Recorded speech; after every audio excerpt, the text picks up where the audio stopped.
Chapter 433. Big Brother, if you hadn't stopped me, I would have taught them a lesson. Once Qin Yu and the others had completely disappeared, the man named Lu Mang spat out these words with hatred.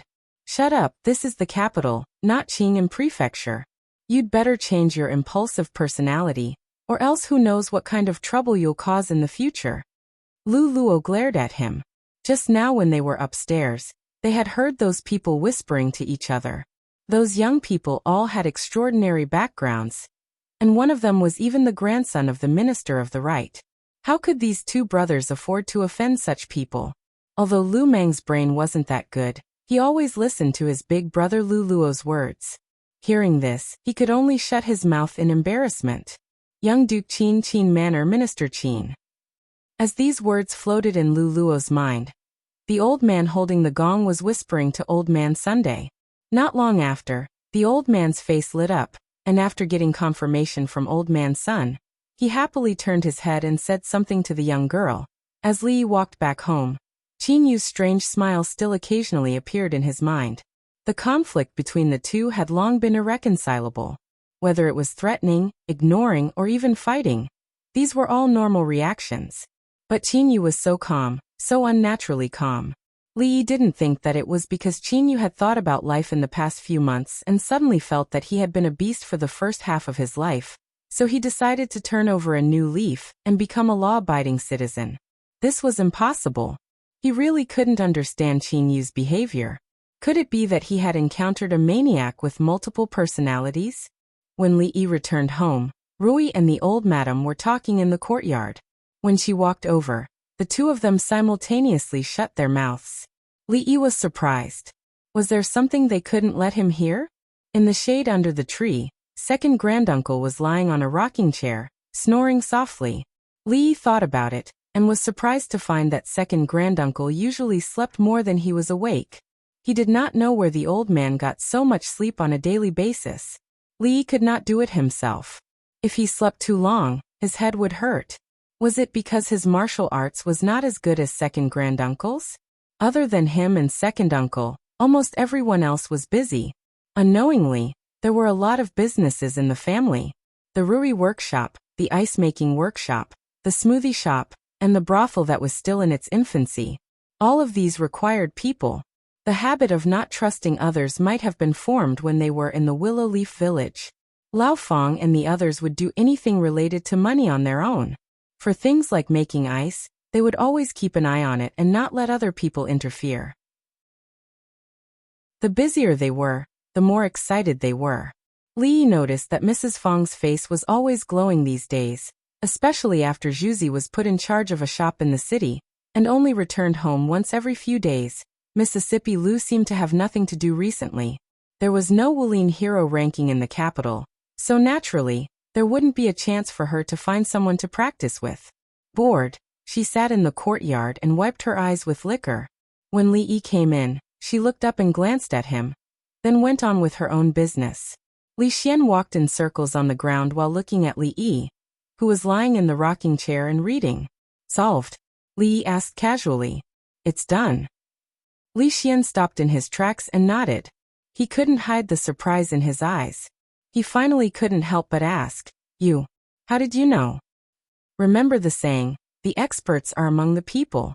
Li Yi stood up and put down the book, then patted Li Xian's shoulder and said, What Li Xian was doing now didn't have much technical content. In fact, with the scientific level of the Jing Kingdom, and even the current world, there wasn't much technical content.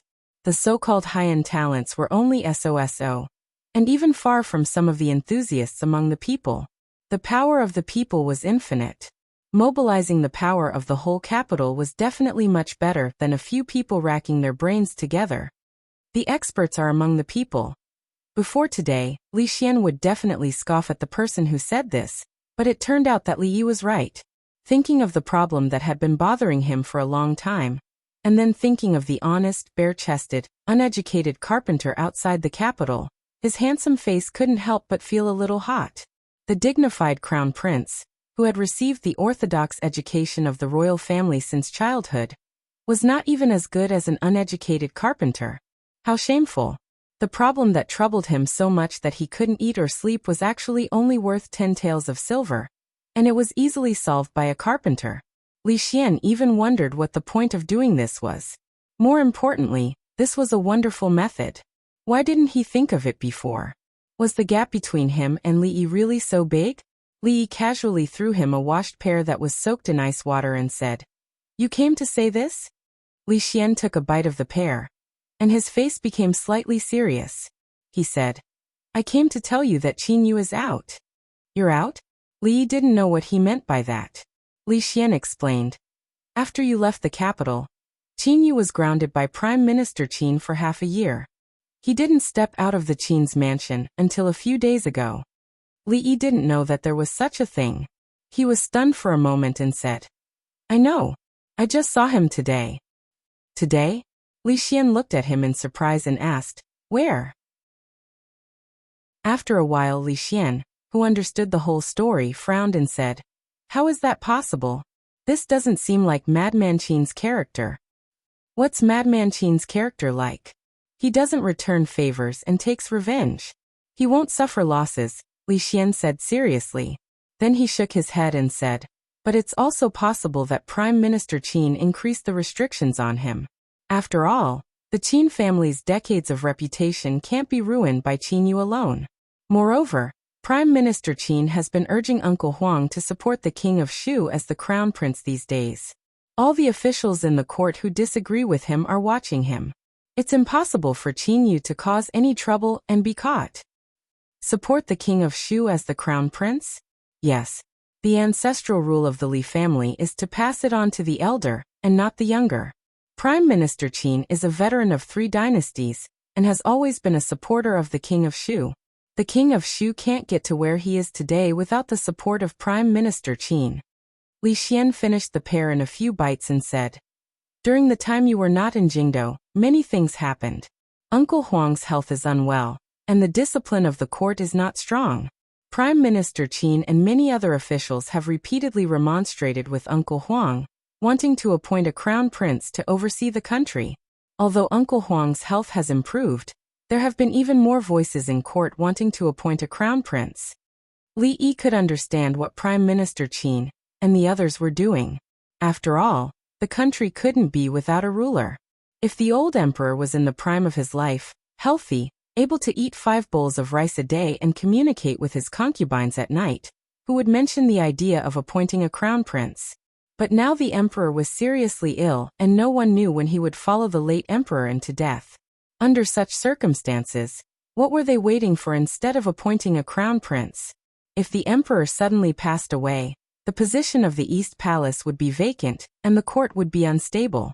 Without a new emperor to stabilize the court, the Jing kingdom would definitely fall into chaos. This was what all the officials wanted to see. From the perspective of a small landlord in the capital of the Jing kingdom, Li Yi would certainly support the appointment of a crown prince in order to live a few more days of peace. But the problem was, the King of Shu was really annoying. Becoming enemies with the future emperor was not something to be happy about. Li Xian didn't need to worry too much. Even if the King of Shu became the emperor, he wouldn't easily touch him. But it was different for him. Li Yi was sure that if the King of Shu ascended to the throne, not only would he not have a good life, he might even have no days to live. Chapter 434. Although Prime Minister Qin is a little pedantic, he never loses his righteousness. If Qin Yu is alone, without the power of Qin's mansion, we don't have to worry too much. Looking at Li Xian's seemingly reasonable analysis, Li Yi couldn't help but ask, "What about the King of Shu?" "What about the King of Shu?" Li Xian asked doubtfully. "If the King of Shu becomes the emperor, what will you do?" Li Xian thought of the King of Shu and the current emperor at the same time. He hesitated for a while, shook his head and said, "I don't think the King of Shu can be the emperor." Li Xian's surname was Li, but his name was not Li Chunfeng. He didn't think that one thing would not affect the other thing at all. Li Yi thought that he couldn't gamble with the future of the Li family and the Viscount's mansion with the King of Shu's generosity. It was time to make some long-term plans. Well, that's all for today. From tomorrow on, you don't have to come every day.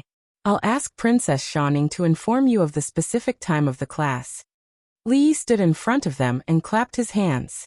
The princes and princesses immediately dispersed. 2 hours a day could teach a lot of content.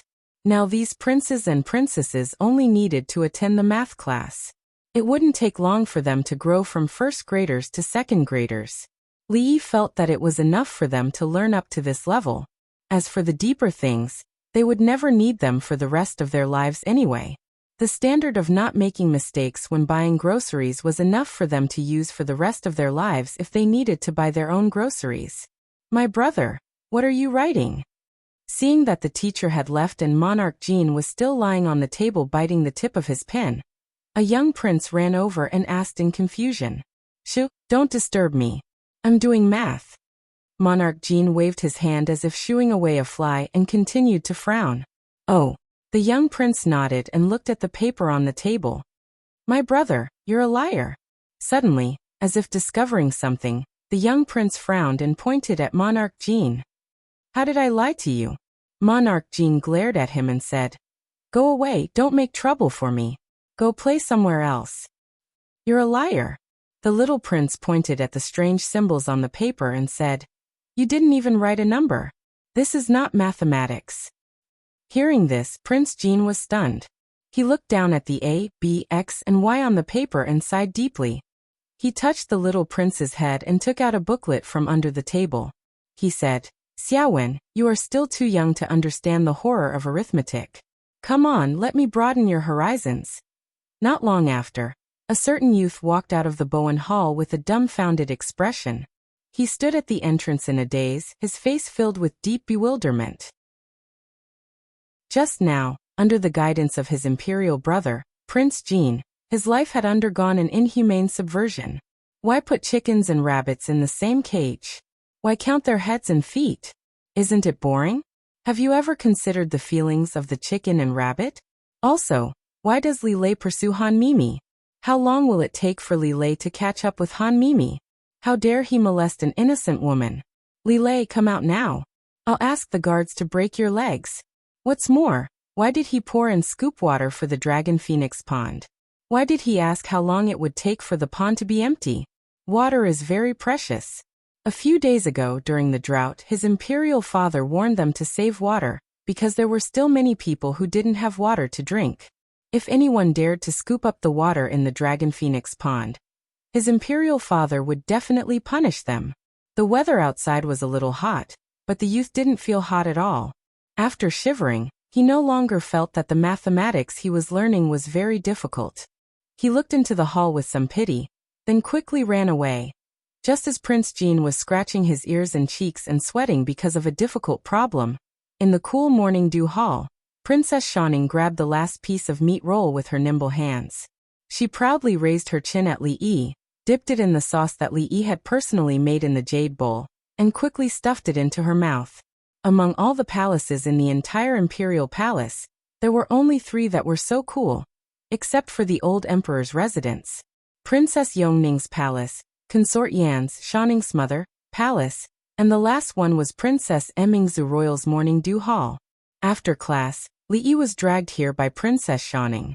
The reason was that the hot pot base made by the imperial chefs in the palace was not as authentic as his. Is there anything new in the imperial court recently? Li put some vegetables into the pot and asked casually. Emingzu raised her head and looked at him in surprise. Didn't he always have no interest in these things? She was only slightly surprised for a moment, then she said, What do you mean? Just say something. Emingzu thought for a while and said, It's not a big deal. These days, the most discussed topic in the imperial court is that the Qi kingdom has promised great benefits. They want to exchange a large amount of wealth for the 2 cities that we have occupied. The imperial court is divided into 2 factions. Some people think that the Qi kingdom is too powerful. Although we had the upper hand last time, it's not appropriate for us to continue to be enemies. If the Qi kingdom wants to exchange salt, iron and warhorses, it's not impossible to consider it. The other faction thinks that the 2 cities are already part of our territory, so they don't agree to the exchange. She looked up at Li Yi and asked, What do you think? Li Yi didn't want to change his name to Li Yuanfang. He quickly reached out and grabbed the last piece of tofu in the pot before Princess Shaning, and put it in his own bowl. Then he said, "What else can I think? Let's eat and think." "How dare you eat my tofu?" Princess Shaning pretended to be angry and glared at Li Yi. "What do you mean by your tofu? It belongs to whoever got it. I put it in just now. It belongs to me." "But you ate the meat I put in just now." I don't care. You ate my tofu just now, so the tofu you put in just now belongs to me."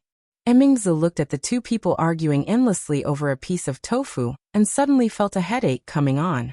Only then did she realize that she had asked a useless question. Ever since the incident with Tian Fa, he had never said much about these things. It would be strange to hear any opinion from him.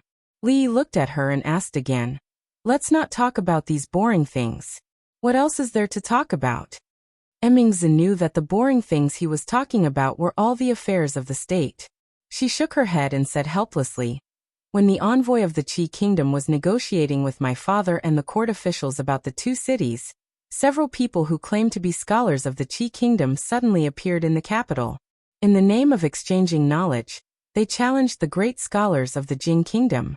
They involved poetry, scripture, and all kinds of miscellaneous knowledge. What happened in the end? Li Yi was obviously much more interested in this matter. We've lost." Li Mingzhu shook her head and said, "We've lost. We've lost completely." Prime Minister Qin lost to a nameless old man in a debate about scripture. In a fit of anger, he fell ill for 3 days. These days, he didn't even bother my father with the matter of naming the crown prince. Great scholar Wang Zhong, who is over 50 years old, and is known as the poetry ghost, competed with a young man in poetry.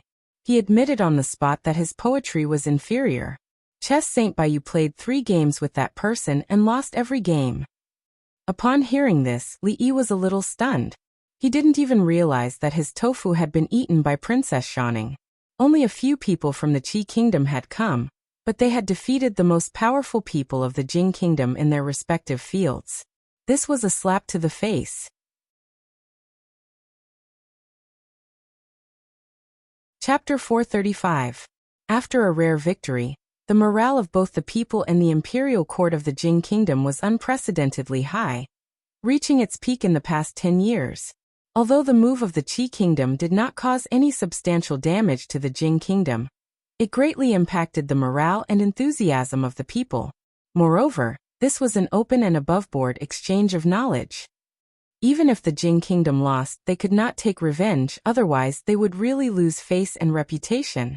This time, the strength of the Qi kingdom also refreshed the understanding of the people. They were just a few nameless soldiers, but they defeated the top existences in all aspects of the Jing kingdom. What kind of background did they have? Of course, as for whether those people were nameless soldiers in the Qi kingdom, they were not the people of the Qi kingdom, so they did not know. Li put a few more pieces of tofu in it. Writing poems or playing chess, if they lost, then they lost. If they were not as skilled as others, then they were not as skilled. What could they do? Moreover, the Jing kingdom had just seized 2 cities from others.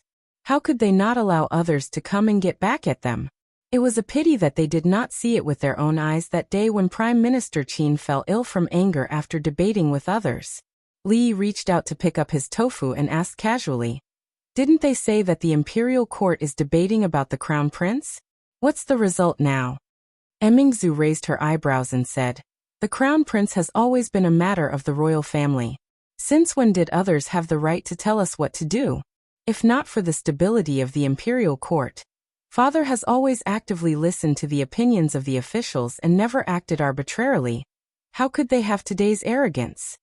He did not expect Her Highness to have such a domineering side. Li forgot to chew and almost got scalded by the tofu. He could not help but give her a thumbs up and said, "I increasingly feel that you have the talent to be an emperor." An emperor who was afraid of the slightest thing and indecisive might be a benevolent ruler, but it was unlikely that he would become a wise ruler. When it was time to be domineering, one should be domineering. Otherwise, what was the point of being an emperor? In this aspect, the old emperor was still lacking, even inferior to Her Highness the eldest princess. Emingzi glanced at him and said, Don't talk nonsense. How can there be a woman in this world who can be an emperor? What's wrong with women? Are women born to be dwarfed? Li Yi said as he fought with Princess Shanning for the tofu. Men and women are born equal. Your way of thinking is unacceptable.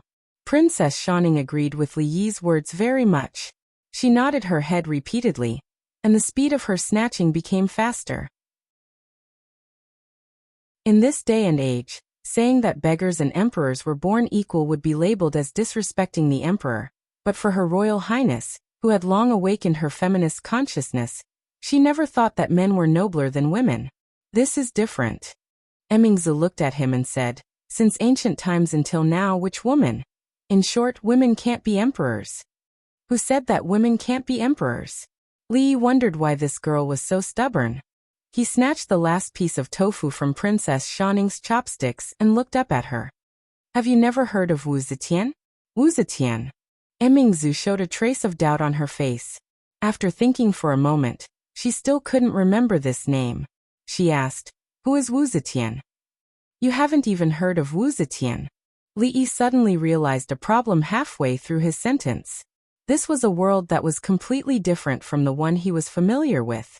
The former Tang dynasty had only existed for a few decades before it fell apart. The Eternal Emperor didn't even have time to complete his career before he died. What happened after that was very different from the Tang dynasty in the other world. The former Tang dynasty was completely defeated by the next few emperors, and Sister Wu didn't have the chance to show off the elegance of an empress. In the history books that Li Yi read, this name didn't even appear. It's nothing. After realizing this, Li Yi shook his head and said, strange. Emingzu looked at him and picked up her chopsticks. Li Yi and Princess Shanning only saw a flash in front of their eyes. The tofu that they were fighting over just now had run into her bowl. They both rolled their eyes at her, strongly condemning and protesting against this kind of martial arts bullying. After condemning and protesting, they turned their attention to the other things in the pot. After that, the princess didn't say anything. Li Yi thought that she had already forgotten about what just happened. At a certain moment, the princess put down her jade bowl and looked at Li Yi. She asked seriously, who is Wu Zetian? Li Yi suddenly felt that he was about to do something very incredible. Attacking the aristocratic families, developing the imperial examinations, putting the poor in important positions, and starting the era of great governance.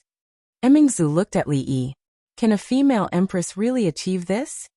In reality, as the first female empress in history, the later generations had different opinions about her, but her achievements couldn't be denied. The dawn of China's strongest empire in thousands of years, after Emperor Gao Taizong's heroic founding and Zheng Guan's rule, was finally in the hands of Emperor Xianzong and Empress Wu. It was the beginning of a prosperous era, and China had thousands of years of history. From the inside to the outside, the nation was magnificent, looking down on the world, conquering the four seas, and was like the sun in the sky. No matter what, as the only female empress in history, she had probably done the best that a woman could do. Mingzhu's pretty face showed a trace of confusion and confusion. She looked at Li Yi and asked, which dynasty and which emperor are you talking about? Why have I never heard of it? Haha, I'm just saying. How can there be such a dynasty? Don't tell me you really believe it? Li Yi was stunned for a moment, then he stood up with a smile and said, thank you for your hospitality. I'll go back first. I'll treat you guys next time if there's a chance. Okay. Princess Shanning's little face showed a smile, and she immediately became happy. She ran out while shouting, don't leave in a hurry. Tell me clearly when you'll treat us. Looking at Yongning, who was shouting and running out with Li Yi, Emingzu withdrew her gaze and fell into deep thought while facing the fire in front of her. The aristocratic families were flourishing, and they deeply penetrated into the imperial court. In order to get rid of the aristocratic politics, father had been intentionally putting the poor in important positions for so many years, but it didn't achieve much. The dynasty that Li Yi mentioned just now was no different from the Jing kingdom on this point. However, the great achievements that the previous emperors of the Jing kingdom and the previous dynasties couldn't achieve, how did that woman do it? She knew how she did it. This was because Li Yi had already explained everything in great detail. Wu Zetian. In the 6th month of the 2nd year of Jinghe, Princess Royal Highness stood at the door of the morning dew hall, and said this name when the warm morning sun jumped out from the top of the palace opposite. Chapter 436. Ideals were often full, but the reality was much crueler and crueler. Wu Zetian was famous not because she was an empress, but because she was the only empress in Wuxia for thousands of years. Honestly speaking, if the princess could imitate her, Li Yi would definitely agree with her. But the problem was that it was useless for him to agree alone. For a woman to proclaim herself as an empress, it was not just the civil and military officials who opposed it. All of the common people in the world would not agree to it either. Wu Zetian had spent decades to complete this magnificent feat, and there were many complicated things involved. Her success could not be replicated, otherwise, why would there only be one female empress in the past few thousand years? He could not count on the princess. He only hoped that the old emperor could hold on for 2 more years. The throne should not belong to the king of Shu. For the past 20 years, Li Yi had never thought that there would be a day where he would have to worry about who would be the next emperor. It's boring to be a human. Throwing those complicated thoughts out of his mind, he suddenly felt tired. Now he just wanted to go home and have a good sleep in bed. However, it was not so easy to realize the wish of going home to sleep, which was not a wish at all. Mr. Li, please wait. Just as Li Yi was walking with his head down, a voice suddenly came from behind. Li Xian, the king of Shu, was not living a good life these days. Of course, it was not because he was worried about his father's health and became thinner and thinner, nor was it because the internal and foreign affairs of the Jing kingdom were at a delicate juncture. He cared about the world and the affairs of the country. This was because the censor named Wan Su was a bastard from head to toe. He had the audacity to accuse Wan Su of not behaving properly during his father's illness, when so many ministers were urging him to be the crown prince. He, Li Xian, dared to say with his conscience that he had not behaved impolitely. He had been to the prince's mansion as usual, eating and drinking as usual, not once more or less. How could this be considered impoliteness? That bastard named Wan Su had revealed this matter when Prime Minister Qin had praised him as a rare talent in the heavens, a peerless talent in the mortal world, and a good candidate to become the crown prince. It was said that Prime Minister Qin's face had darkened at that time. Later on, Prime Minister Qin had specially paid a visit to Wan Su twice, but he had been blocked at the door. He hadn't even stepped into the Qin manor. The once-in-a-lifetime opportunity was ruined by Wan Su. The king of Shu wanted to cut him into pieces, but he could only think about it. The imperial censors were all bastards that could not be provoked. Li Xian was one of them, and so was Wan Su. Putting aside the fact that he was only the king of Shu, even if he became the emperor in the future, he would not be able to casually touch those people. As an upright official, they were the most upright and plain-spoken. They would pick on this and that all day long. They would not even let the emperor off. They would even wish for the emperor to chop off their heads. That way, they would be able to leave their names in history and be remembered for generations to come. Censors had never been killed since the beginning of the Jing kingdom. Had better not. If one did not want to be known as a tyrant in the future, he would be not. The king of Shu came to the palace this time to play the role of a filial son. He had already left a bad impression on the emperor, so he had to be more attentive to his father and make his presence known. Otherwise, he would not know how to explain to Prime Minister Qin.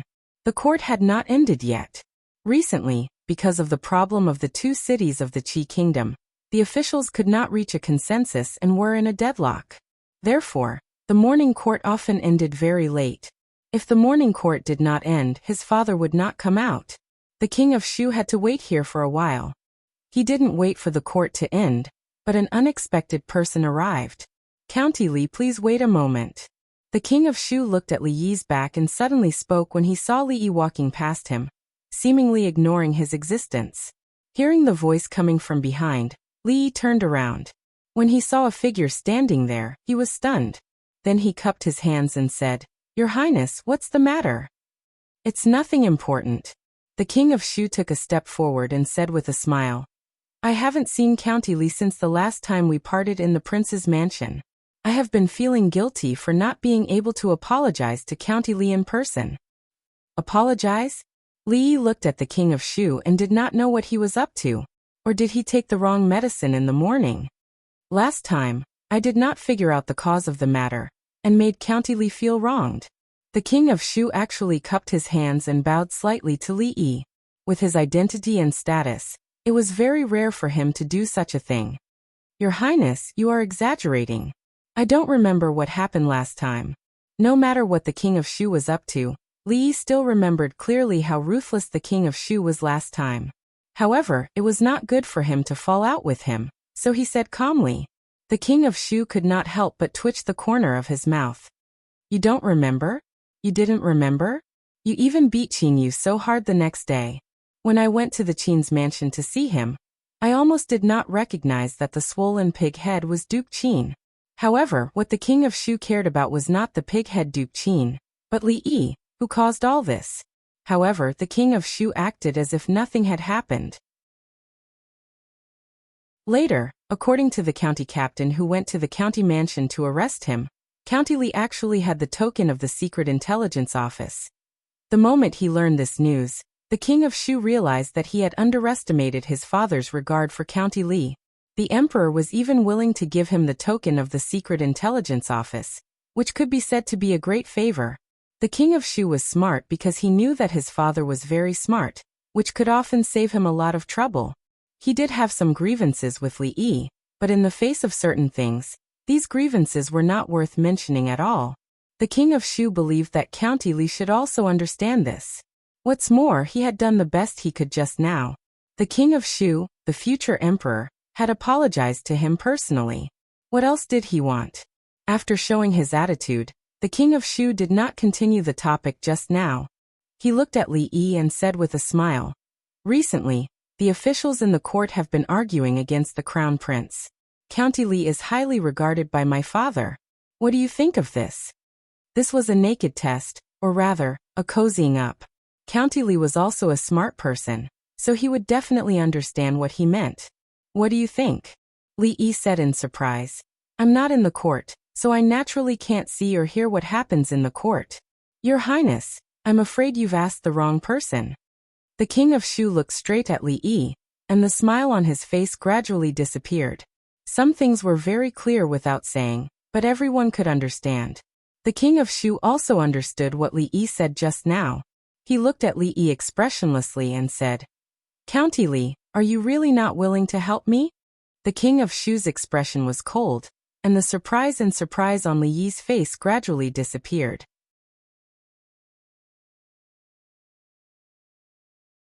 Chapter 437.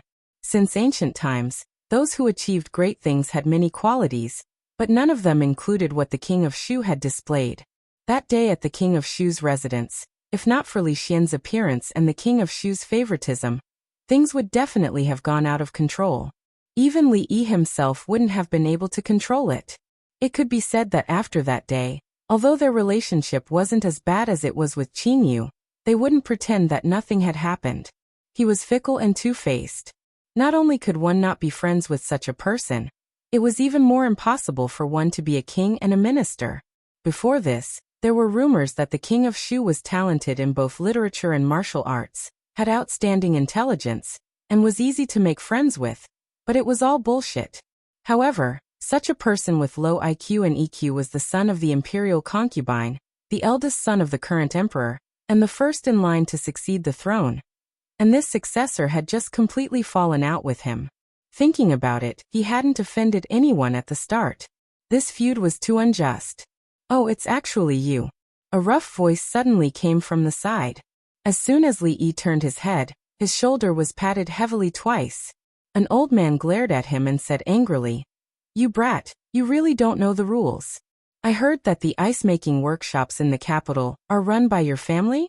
You don't know how to give gifts to your elders during the festive season. I won't reprimand you, but it's such a hot day and you don't even know how to look at it. I have to wait 3 days to buy a few pieces of ice from your shop. I'm telling you, I won't even wait a day. If you don't deliver the ice today, I'll personally come and tear down your shop. When the court ended, the first few officials who walked out of the hall saw the scene in front of them and found it funny. They didn't know which unlucky fellow had caught the eye of this unreasonable old General Shui. They were probably in big trouble now. At this moment, one of the officials suddenly walked out of the crowd and walked in front of old General Shui. He bowed and said, "I don't know how my nephew has offended old General Shui. I apologize on his behalf. I hope old General Shui won't blame me." "Go, go, go, this has nothing to do with you." Old General Shui waved his hand at Li Mingzi and said impatiently. Suddenly, he seemed to have discovered something. He turned his head and looked at the King of Shu. He pretended to be surprised and said, "Hey, isn't this the King of Shu? When did you come?" The King of Shu cursed in his heart. Just now he had clearly walked past him, but he had ignored him. Yet he was so familiar with Li Yi, and now he was questioning him? At the same time he was surprised. This Li, when did he become so familiar with old General Shui? Although old General Shui Wanqing was old, his reputation in the family of generals was unparalleled. Even the newly promoted fierce General Su Dingyuan couldn't compare to him. Old General Shui and the family of generals had always been his targets, but he hadn't succeeded yet.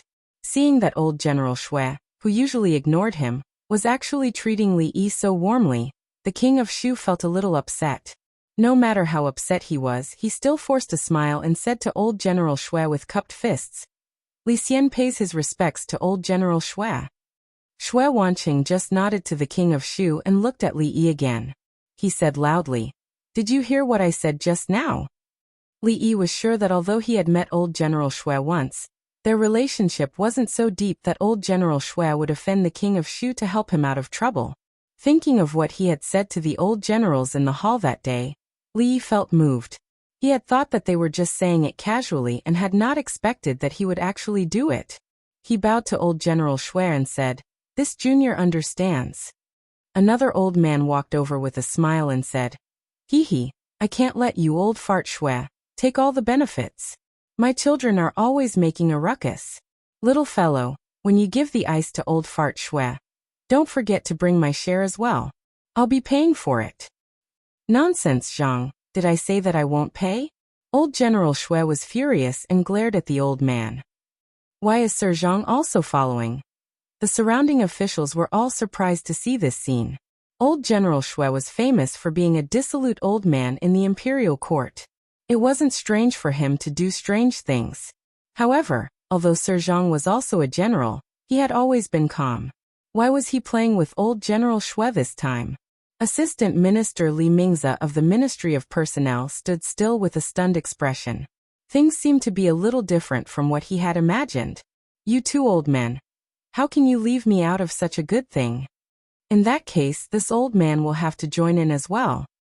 Seeing a few more old generals standing up with a smile, even great General Su Dingyuan stood up.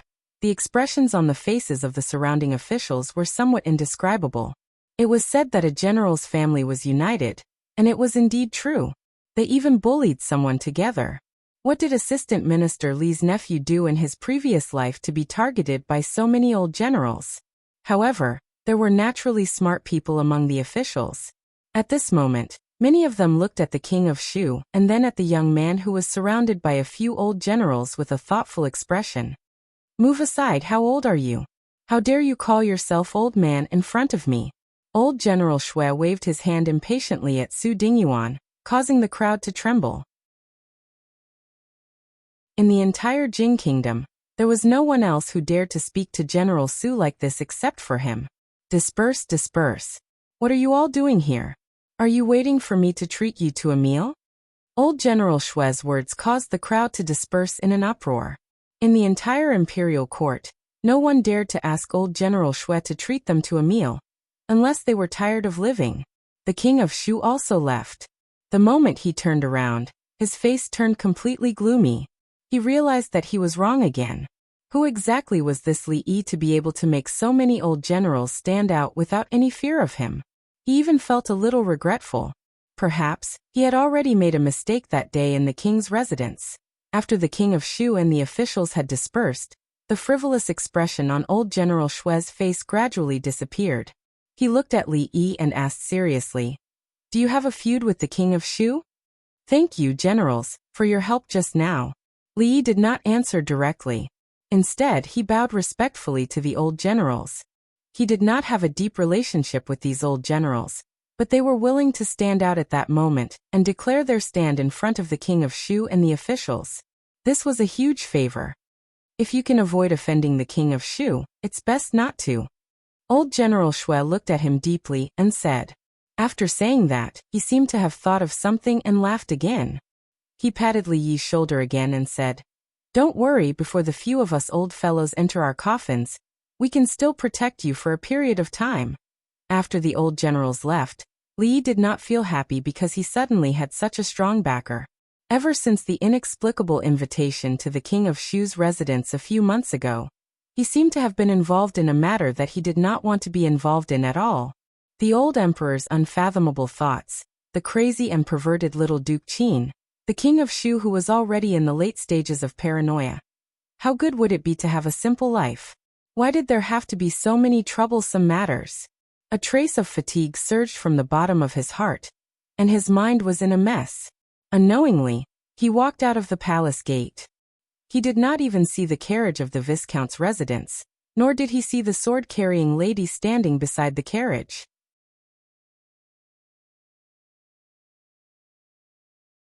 Chapter 438. Second Miss This. Seeing that their Lord Ju walked straight past the carriage without even looking at them, a guard driving the carriage showed a little surprise on his face. He looked at the woman holding the sword and said. A trace of doubt also appeared on Mississippi Lu's face. Then she waved her hand and said, "Follow me slowly." Li Yi walked slowly along the street and gradually walked out of the city gate. There was always a figure following him more than 10 feet behind him. Mississippi Lu's expression changed from confusion and surprise at the beginning to worry, because he had been like this for a whole hour. Mississippi Lu's expression began to become a little solemn. This Li Yi made her feel very unfamiliar. Even more unfamiliar than the Li Yi who said, "I say, get off," to her on the arena of the brothel in Qing'an Prefecture. Viscount's mansion. In the shade of a big tree at the entrance, old Feng sat beside a short table with his legs crossed. He was chatting with Butler Li casually. His lips were curled up and his face was full of smiles. The word happy was almost written on his face. "Is there anything happy today?" Steward Li picked up a few side dishes with his chopsticks and took a sip of wine. He narrowed his eyes comfortably and looked at Feng. No. Feng waved his hand and took a big gulp of wine. He laughed and said, "What can I be happy about?" Steward Li shook his head. His expression was so obvious that even the dog that stuck out its tongue on the side could see that he was in a good mood. Feng picked up a few pieces of meat and looked up to see a figure coming from a distance. He suddenly stood up from the stool, strode over and said, "Young master, guess what I saw in the city today? That group of Jade Courtyard." Young master?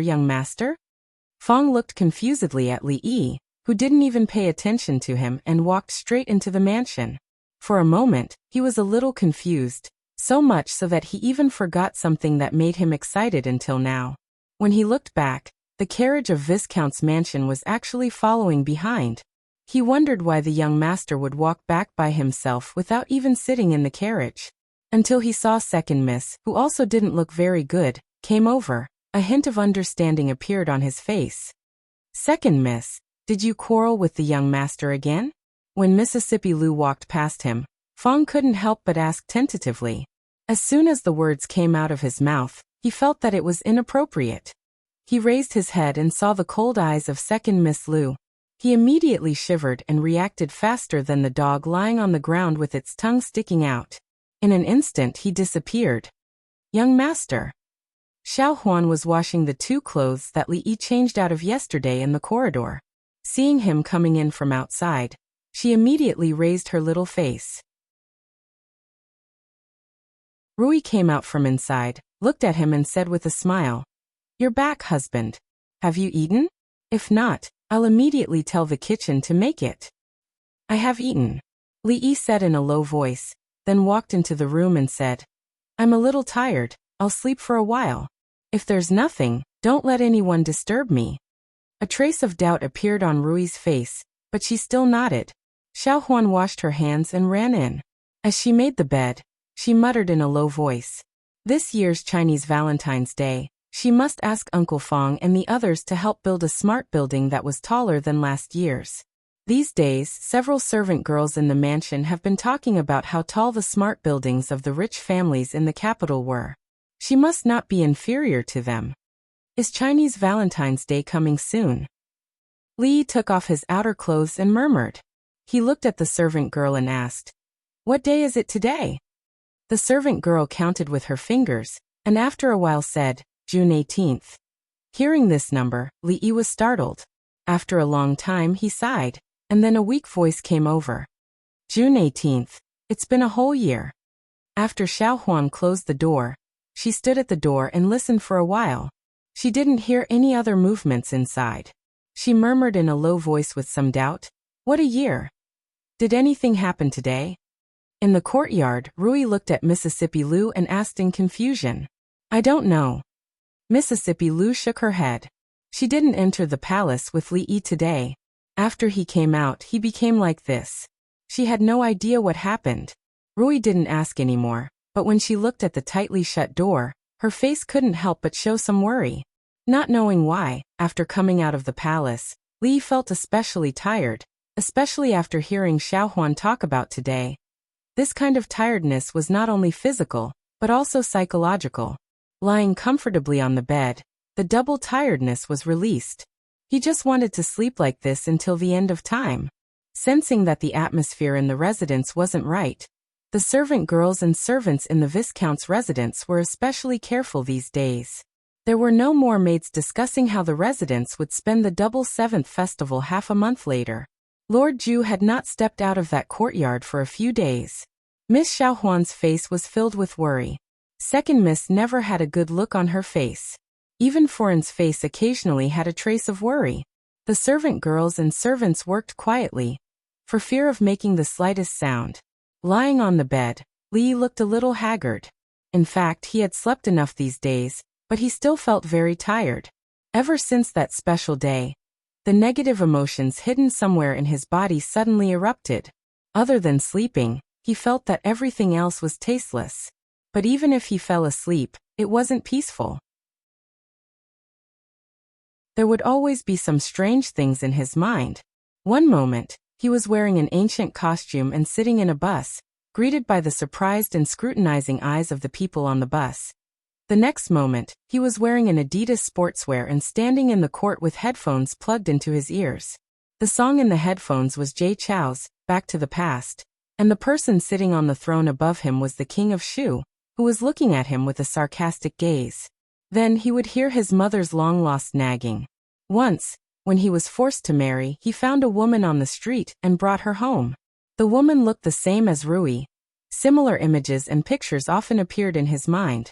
Sometimes he was lying on the rocking chair in the Willow Leaf Village, the little servant girl massaging his shoulders behind him. Mississippi Lu's graceful figure was in front of him, and he could see Rui's busy figure in the kitchen from the corner of his eye. Then, the hateful faces of Qin Yu and the King of Shu would appear at the right time. Then he would wake up, eat, and continue to feel sleepy after eating, and so on. What should we do? Son-in-law has been sleeping for 5 whole days. The little servant girl sat on a stone bench in the courtyard, her little face full of worry. Apart from sleeping very much, there was nothing abnormal about the young master. At first she thought that the young master was sick. Later, she even invited the imperial physician from the palace, but the imperial physician couldn't tell what was wrong. He didn't even write a prescription, and he even said that the young master was the best doctor.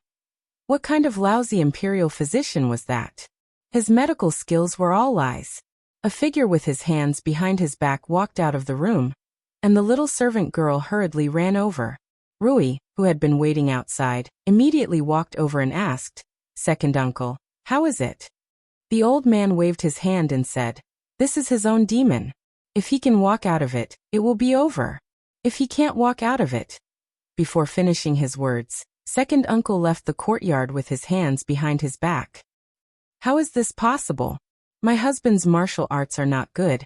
How could he encounter a demon? Rui looked into the room, and her face became a little pale. Mississippi Lou's knuckles turned slightly white as she held the sword. She felt a little panic in her heart, and this panic even exceeded the Cold War between the two of them not long ago. She couldn't help but think of last year's Chinese Valentine's Day, and the side of him that she had never seen before when he was alone. So that person had always existed? That person, what was he doing in loneliness? Li felt very tired. His forehead was full of sweat, and many wounds on his body were bleeding, but he still didn't put down the autumn water in his hand. This was because there were countless people in front of him. 10 Qin Yus, 8 King of Shoes, 6 Wu Yings, and countless men with scars on their faces. He slashed one at a time, until he was exhausted and fell to the ground weakly. He saw 2 Qin Yus pounce on him with a strange smile on their faces, the King of Shoes sneering behind him, and Wu Ying looking at him coldly with his sword. At this critical moment, Li silently said in his heart, "Rui Rui, follow my heart, quickly appear." And then a figure appeared. A white and slender hand held the autumn water, dressed in white. One person and one sword. All eyes were filled with sword light. 1 Qin Yu fell, 2 Qin Yus fell, and all 8 King of Shoes fell. A moment later, only a standing figure was left in front of him. At this moment, the woman turned around, and with her back facing the corpses on the ground, she slowly reached out to him. Li raised his hand with difficulty, held her hand tightly, and then woke up. He saw Mississippi Lou standing in front of the bed, looking at him. She held the autumn water in one hand, and he held the other hand tightly. The morning sun shone in through the window, and it was slightly dazzling. Li narrowed his eyes, looked at Mississippi Lou, and said softly, "Morning."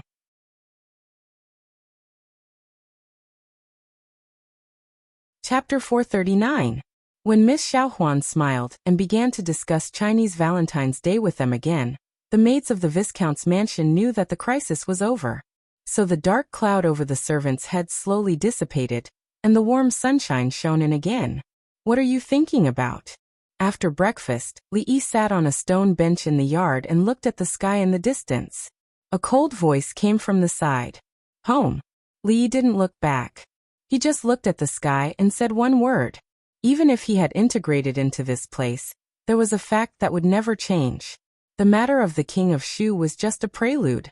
The real reason why he was so depressed these days was still here. Mississippi Lou frowned and said, "Didn't you just come back from Qing'an Prefecture? Do you want to go back again?" Li finally looked back at her with a smile on his face and said, "I can't go back." Even though he was smiling, no matter how she looked at it, Miss Lu felt that there was a deep sense of helplessness and desolation in that smile. She bit her lower lip and thought for a while. Then she said, "There is nothing good in the capital. We can go back." Li knew that she wouldn't understand. Whether it was Qing'an Prefecture or the capital, there was no special meaning to him. He stood up and said apologetically, "I'm sorry to have made you worry these days." Second Miss Lu glanced at him indifferently, then turned around and left. Rui. Hearing the voice behind her, she stopped. "Thank you." She looked back at him and asked, "What is it?" "Nothing." Li stood up, waved his hand, and walked into the room. Inexplicable. Mississippi Lou stood in the same place for a long time. Her face softened slightly, but she still curled her lips and said, "In the palace, in the Hall of Diligent Government." Emperor Jing put down the memorial in his hand. Looking at the mountain of political affairs that still needed to be dealt with, he let out a long breath and couldn't help feeling a little powerless. 2 hours are up. Your Majesty should rest." Changde's figure appeared behind Emperor Jing like a ghost and whispered. Jing Di had long been accustomed to his appearance. He picked up the teacup on the table to moisten his throat. He thought of something and casually asked, "How is Li Xianzi's health?" Changde bowed. It was the same as yesterday. Emperor Jing frowned and asked, "What did the imperial physician say?" Changde said, "County Magistrate Li is only drowsy. The imperial physician has not made a conclusion. He only said that he might have fallen ill from worry. As for when he will recover, it will depend on County Magistrate Li himself." Worry turning into illness? Emperor Jing was stunned for a moment, then he shook his head and said, "What does he have to worry about? Does he have more things to worry about than me?" Changde thought for a while and said, "It said that Li Xianzi and the king of Shu had a conversation that day and they parted on bad terms." King Shu? Emperor Jing thought for a while and said, "If it's just because of the king of Shu, it doesn't seem like his character. I'm afraid there are other reasons. However, Li Xianzi has been a little restless these days. Does he want me to die early?" When Emperor Jing said the second half of the sentence, his tone was a little harsh. When it came to this topic, Changde habitually kept silent. Looking at His Majesty's face, he couldn't help but think of the dispute between hundreds of officials in the court about the position of crown prince these days. A trace of sarcasm appeared in his turbid old eyes. At this moment, a eunuch came in from outside and said respectfully, "Your Majesty, the person has been brought here and is now waiting outside the palace gate. Go and see what's going on with him for me." Emperor Jing ordered Changde, and then said to the eunuch, "Let him in." A moment later, when a thin young man with a trace of uneasiness on his face walked through the palace gate under the leadership of two eunuchs, Princess Shaning was lying on the brocade couch, feeling the cold wind and muttering something. Big liar who doesn't keep his word. He promised to cook and treat us to dinner personally. It's been a few days but there's no news at all. But Brother Xian said that he's sick. It seems that we can't blame him. Buddha bless him to get better soon. Ninger, what are you doing? Concubine Yin came in from outside and asked in confusion when she saw her daughter kneeling on the bed with her palms folded and muttering something. Ah! A trace of panic appeared on Princess Shaning's face, but she quickly recovered. She jumped off the bed barefooted and ran to Concubine Yan. She hugged her and said, "I'm asking Buddha to bless my mother. Bless her to always be as young and beautiful as she is now." "Child, what are you talking about?" Just when Concubine Yin didn't know whether to laugh or cry at her daughter's words, Concubine Wei was frowning in her palace. The palace maids who served her were all careful, for fear of accidentally angering Concubine Wei. Concubine Wei asked a eunuch with a sullen face, "What's wrong with Hana recently? He's been locking himself in his room all day. What is he doing?" The eunuch knelt on the ground and trembled. He said in a trembling voice, "I don't know. His Highness Prince Jin didn't let us in at all. I only heard His Highness Prince Jin say Fangcheng and sister from outside the door. I really don't know what His Highness is doing." "Fangcheng, who is Fangcheng?" Concubine Wei frowned and muttered, "Sister? Could it be that my son was bullied by Princess Shaning again? No, I must go and tell His Majesty today. Concubine Yin should discipline her daughter." At this moment, somewhere in the side hall, a little fatty who had lost some weight was chewing on an ice cube. The pen in his hand was moving quickly on a piece of paper. The problems of the chicken and rabbit were now a piece of cake for him. He had figured out the problem of filling the pool with water yesterday, and he could recite the multiplication formula backwards. Although he had only solved part of the problems in the booklet in his hand, it had far surpassed the task that the teacher had given him. When the next lesson came, wouldn't his little red flower surpass that of Imperial Sister Shaning and laugh proudly at all his brothers and sisters? When he thought of his name appearing at the top of the list and being posted outside the Bowen Hall, Prince Jin seemed to have forgotten all his setbacks and sufferings. He gritted his teeth and turned a new page. Something very interesting awaited him there, though he could not make head or tail of it. At the same time, in the morning dew hall, Her Royal Highness threw away the sword in her hand in annoyance.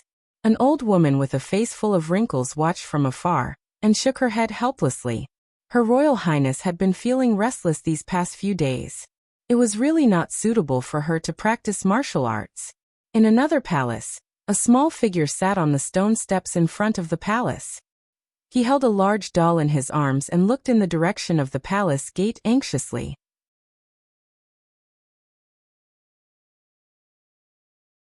Chapter 440. Recently, the most important thing in the imperial court was how to deal with the two cities seized from the Qi kingdom. The civil and military officials had different opinions, and even the emperor found it difficult to make a decision. In contrast, the matter of appointing a crown prince was temporarily put aside.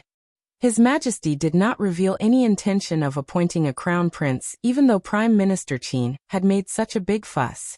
The officials naturally knew what to do.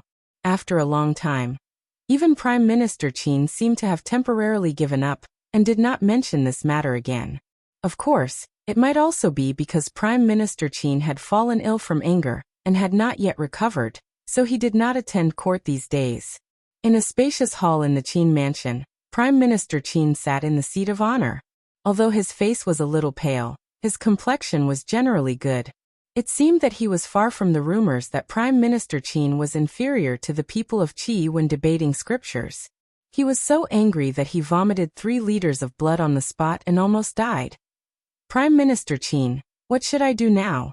The King of Shu sat on the left side of Prime Minister Qin, looking slightly anxious.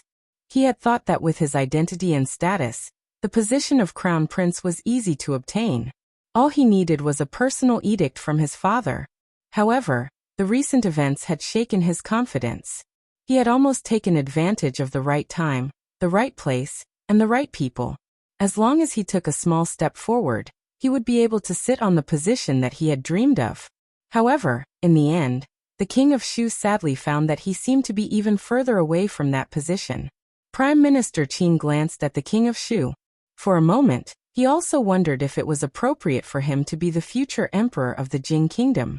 He did not need him to be as wise and farsighted as the current emperor, but he should at least be half as wise, right?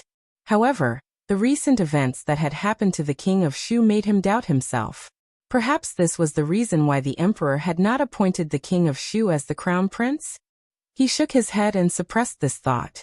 He said slowly, "The empress did not give birth to a prince for his majesty. Concubine Yan also only has one daughter, Princess Shaning. Prince Jin is still young and unable to bear the responsibility. Your Highness is the son of concubine Shui, and is the eldest son of His Majesty.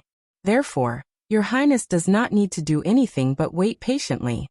Although Prime Minister Qin's analysis was very reasonable, the King of Shu was still somewhat uncertain. The crown prince was supposed to be his, but he was still the King of Shu. Where had all the logic gone? Had it been eaten by the dogs? A trace of annoyance appeared on King Shu's face as he said, "I really don't know what father is thinking." "Watch your words, Your Highness." Prime Minister Qin's face suddenly darkened and he coldly said, "Even if you are a prince, you should not try to figure out the emperor's will. This is not something you should say." The King of Shu revealed an embarrassed expression and said, "Yes, Prime Minister Qin is right. I was rash." "Isn't this in front of Prime Minister Qin?" Prime Minister Qin's expression was still solemn as he said, "You shouldn't say that even in front of me." Yes. Prime Minister Qin was his thickest thigh. The King of Shu did not dare to put on airs in front of him, and could only nod his head. A moment later, Qin Xiang watched the King of Shu walk out of the main hall. He stood up from his chair and walked to the door, letting out a long sigh. At this moment he could not help but doubt his own perseverance again.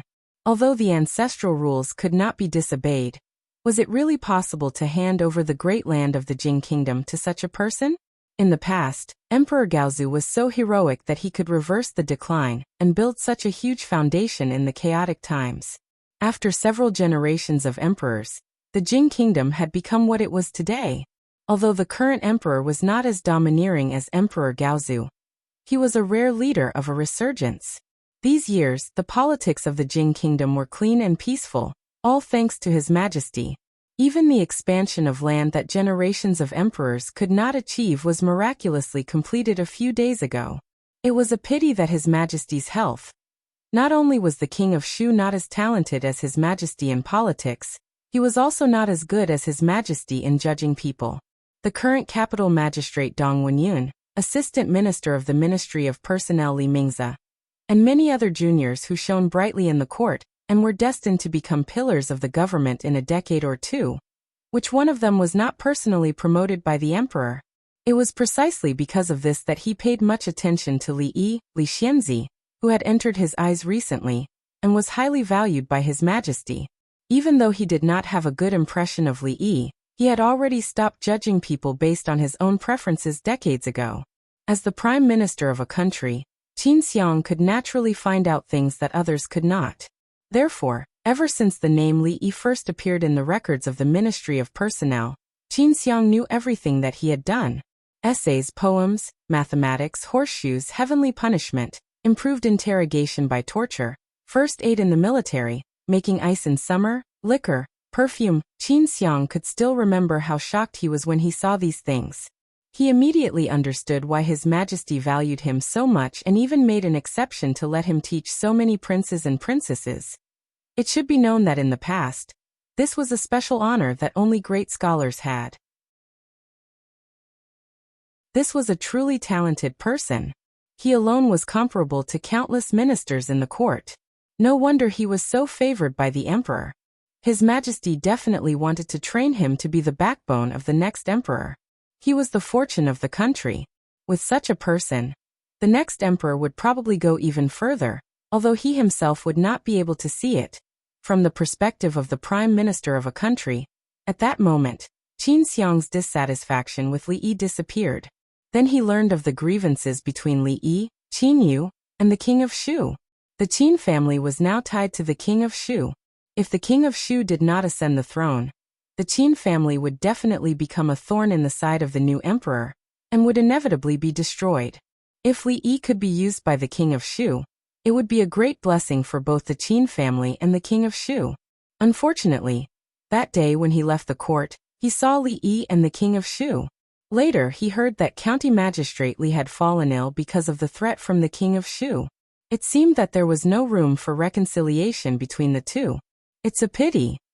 Qin Xiang sighed and said slowly, I heard that Li Yi was frightened by your highness and fell ill. Qin Yu looked at the king of Shu indifferently and asked. The king of Shu showed some sarcasm on his face and said, When I went to see my father that day, I heard about this from the imperial physician. I only asked him a few questions, but who would have thought that he would be so timid? It seems that I overestimated him before. After that he looked at Qin Yu and said, If you want to touch him, you'd better bear with it for some time. I don't know why my father thinks so highly of him. In the future, with your means, I'm afraid that you can play with him however you want.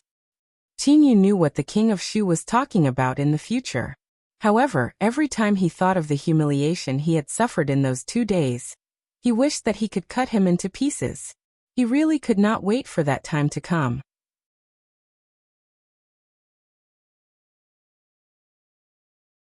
Chapter 441. If you can't cure it, you can forget about your reputation as a miracle-working doctor. At the entrance of the Viscount's mansion, a gray-haired old man was dragged in by Li Xian. Your Highness, this is a disease that even imperial physician Lu can't cure. I'm afraid I can't either. The old man looked embarrassed. A miracle-working doctor could not cure all diseases. Although he thought his medical skills were good, he dared not say that he was better than the imperial physician of this dynasty. Li Xian simply shook his head and said, I don't care about this. You find a way yourself. After all, he was a well-known miracle-working doctor. The old man swore in his heart that if it were not for the fact that he could not afford to offend the crown prince in front of him, he would have given him a big slap. Hello, child Li Xian. Xiao Huan walked out of the yard with a pile of clothes in her arms. When she saw Li Xian standing at the door, she said with a smile. Li Xian was startled when he saw this. Over the past few days, he had seen the little servant girl frowning and distressed. After a moment, he seemed to realize something and a look of joy appeared on his face. He strode into the courtyard. Long time no see. Li Yi stood in front of the stone table in the yard. When he heard the hurried footsteps behind him, he said without looking up. Li Xian was stunned for a while. Long time no see? These days, he came here several times a day and almost broke the threshold of the Viscount's mansion. Are you okay? He didn't care about this. He looked up and down at Li Yi and asked suspiciously, What can happen to me? Li Yi's eyes were still on the stone table, and then he replied, What are you looking at? It was rare for Li Yi to be so serious. Li Xian couldn't help but lean over. He thought it was something interesting, but it turned out to be a rough map of the Jing kingdom. Li Xian glanced at it and suddenly lost interest. For the past few days he had been focused on finding the godly doctor, and had put aside many of the things on hand. If that so-called divine doctor still couldn't do anything, Li Xian decided to find trouble with the king of Shu first. There were rumors in the outside world that Li Yi had fallen ill because of the king of Shu. Although Li Xian wanted to spit on those people, he still had to find the king of Shu to vent his anger first. What's so interesting about a map? Let's go, I'll take you to a good place. He shook his head, stepped forward and grabbed Li Yi's arm. I'm not going. Li Yi waved his hand but didn't break free. As Li Xian dragged Li Yi out, he said mysteriously, Don't worry, you won't regret it. Son-in-law, where are you going? As soon as Feng stepped out of the gate of his house, he saw his son-in-law being dragged out by the crown prince. Seeing them get on the carriage, he immediately trotted after them. Not long after the carriage of the crown prince's mansion disappeared, a cloud of dust rolled over from afar. Several fast horses stopped at the entrance of the Viscount's mansion. Changde turned over and dismounted. The two guards of the Viscount's mansion bowed to him. Changde waved his hand and walked straight in. There were only two maidservants busying about in the courtyard. In the shade of a large tree in the corner, an elder was lying on a strange chair, dozing off. Changde's gaze swept across the courtyard, and he asked one of the maidservants, Where is your Lord Ju? Lord Ju went out just now. The maid was startled by the sudden strange voice in the courtyard. After coming to her senses, she hurriedly replied, Went out. Changde had a trace of doubt on his face. Didn't they say that Li Xianzi had been sleeping in bed these days and hadn't stepped out of the house? Was the news false? My husband just went out not long ago. May I ask who you are and why are you looking for him? Rui walked out of the moon gate and looked at the old man standing in the courtyard. His illness. Changde opened his mouth and said. Suddenly his pupils shrank and a trace of surprise appeared on his old face. He raised his head to look at the woman in front of him. After a while he calmed down and said, Has he recovered from his illness? It's no longer a big problem. Rui nodded and said, In that case, I'll take my leave. Changde said indifferently. After taking another look at the woman in front of him, he simply turned and left. Rui didn't ask for the identity of the other party. The man's voice was so feminine, so he could only be someone from the palace. Her husband was right. There were experts among the eunuchs. Even in her eyes, the old man standing in the courtyard just now didn't have any flaws. So it's like this. When Changde walked out of the door, a surprised expression appeared on his face again, and he murmured in a low voice. He knew that the two women surnamed Lu who were related to Li Yi were very good at martial arts. Before this, he had only seen the second miss of the Lu family. He never expected that her elder sister, Li Yi's wife, would be so powerful. Just as he stepped out of the door, Changde suddenly stopped and his expression changed greatly. He turned his head abruptly and his robe fluttered even though there was no wind. His face was full of vigilance. In the courtyard, two servant girls were cleaning the courtyard. The old man lying under the tree was snoring softly. The woman just now had already disappeared. Was it an illusion? After looking a few more times, he didn't see anything unusual in the courtyard. He shook his head and turned to leave. The sound of horse hooves sounded outside, and quickly disappeared. Didn't I just sleep for a few more days? What's there to worry about? This old man has slept for a lifetime. Second uncle, who was lying on the rocking chair, turned over and adjusted himself to a comfortable position. He muttered a few words, and went back to sleep. Li should have expected this, but he never would have imagined that the place Li Xian dragged him to was the Jade Yard. He should have known that every time Li Xian mysteriously dragged him to a place, it could only be the Jade Yard. What he didn't expect was that the capital also had a Jade Yard. Soon he realized that things weren't so simple. Even if there was a Jade Yard in the capital, it couldn't have a madam who looked exactly the same, right? Seeing his surprised expression, Li Xian said proudly, How is it? Doesn't it feel familiar? Like you've returned to Qing in prefecture? Li felt a sense of familiarity with this place. After being dragged here by Li Xian so many times, it would be strange if he didn't feel familiar. Li Xian explained, I also didn't expect that the madam would move the Jade Yard from Qing and prefecture to the capital. The original brothel here is gone. When the crown prince came to the brothel, he always listened to music. He never called a girl into the room alone to talk about life and ideals. A five-star brothel like the Jade Yard didn't just deal in sex. There were often talent shows on the stage in the middle. If the madam wanted to promote a girl, she would increase the frequency of her appearance. When the customers were familiar with her, her value would naturally rise. Li Xian had only dragged Li Yi over to watch the talent show, to adjust his mood. After all, when he saw the familiar jadeite courtyard in Beijing, his heart was filled with excitement for a long time. Even the madam's ugly face became amiable. However, the two of them didn't come at the right time. The seats downstairs were all taken. There wasn't even an empty table. "Your Highness, do you want to?" A guard whispered in his ear. Li Xian waved his hand and said, "Isn't there a seat over there?" He walked to a table, looked at a young man sitting there and asked, "Brother, may I ask if we can sit here?"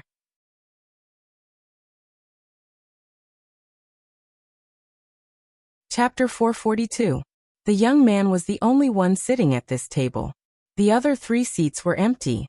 However, it was not common to share tables in a place like a brothel.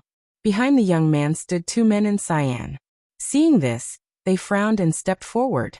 When they were about to speak, the young man waved his hand at them. Then he turned back and said with a smile, "Why not?"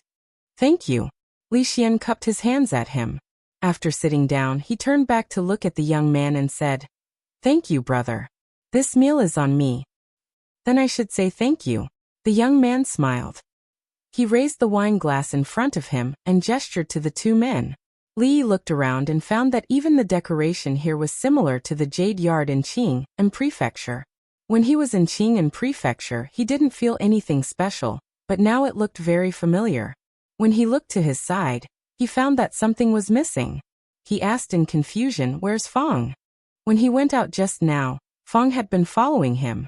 How could he disappear in the blink of an eye? One of Li Xian's guards also said in confusion, "He was here just now." "Forget it." Li Yi waved his hand. He was an adult, so he couldn't be lost. Although Fong looked simple and honest, he was actually as cunning as a ghost. Maybe he had gone to find an old lover of his. Places like brothels rarely moved, especially when they moved for hundreds of miles. Once they became famous in a certain place, the girls in the brothel would also have regular customers. Moving to another place meant that they had to start a new business and start over. No one knew what the result would be. Not all brothels had this kind of courage. However, the Jade Yard was different. If we didn't meet in the Jade Yard, we would meet under the moon on the Yaotai. When these 2 lines spread throughout the Jing kingdom along with the goddess of Luo Shui, a brothel called the Jade Yard in Qing and Prefecture frequently appeared in people's ears. The brothel was a place where talented scholars would hang around. If there was anything more famous than a classic poem that everyone would fight to sing, it would be a dozen or so. When the jadeite courtyard became famous throughout the Jing kingdom, the madam of the jadeite courtyard decisively formulated a 3-year plan. Within 3 years, the jadeite courtyard would become one of the most famous buildings in the capital. This was the dream that she had when she was still a receptionist. One day, she would let those so-called top courtesans who looked down on her see that her abilities were not only in bed. In addition to other regular services and facilities, there was also a spacious and bright room in the building. The room was pasted with the portrait of the goddess of Luo Shui, including but not limited to the Luo Shenfu, Qingping Diao, and other poems praising the goddess of Luo Shui, which had long been circulated among scholars for people to admire. Of course, the brothel keeper tried so hard to buy the original poem manuscript from Zhang Zimo. Even if she offered a sky-high price, Zhang Zimo didn't agree. She could only settle for the next best thing. She took out the manuscript and made a copy. Even so, the price she paid made her heart ache. Because of this, the brothel keeper didn't mutter about the heartless goddess behind her back. Speaking of which, it was strange. Ever since those things were posted, every day, there would be some strange people standing in front of those copies. They would look at them for the whole day. They didn't eat, didn't drink, and didn't let the girls accompany them. Although these people seriously disrupted the order of the brothel, they were generous. Even if she offered a price of 10 taels of silver, they would just casually throw the money bag away, and not even look at her.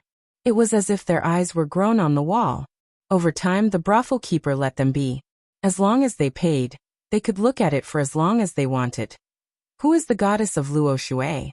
Ever since Li Xian stepped into the jadeite courtyard, he had heard this name no less than 10 times in the short 15 minutes.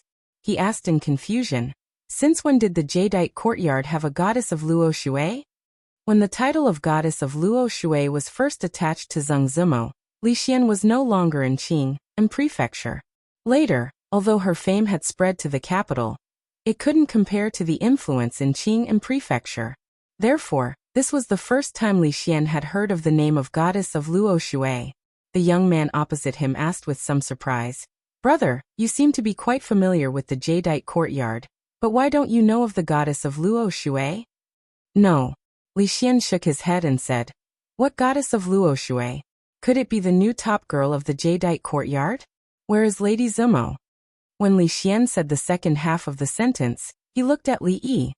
"Redeemed her?" Li Yi said casually. "What?" Li Xian was shocked. He even stood up from his seat and said, "Who redeemed her? You redeemed her? Did your wife agree? Your second daughter agreed?" "No, I didn't see her in your house.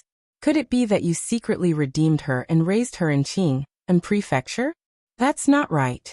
Didn't your family go back once some time ago? I don't think you have the guts." The young man opposite him was slightly stunned. He thought that it was strange that the person opposite him knew Lady Zimo, but didn't know she was the goddess of Luo Shui.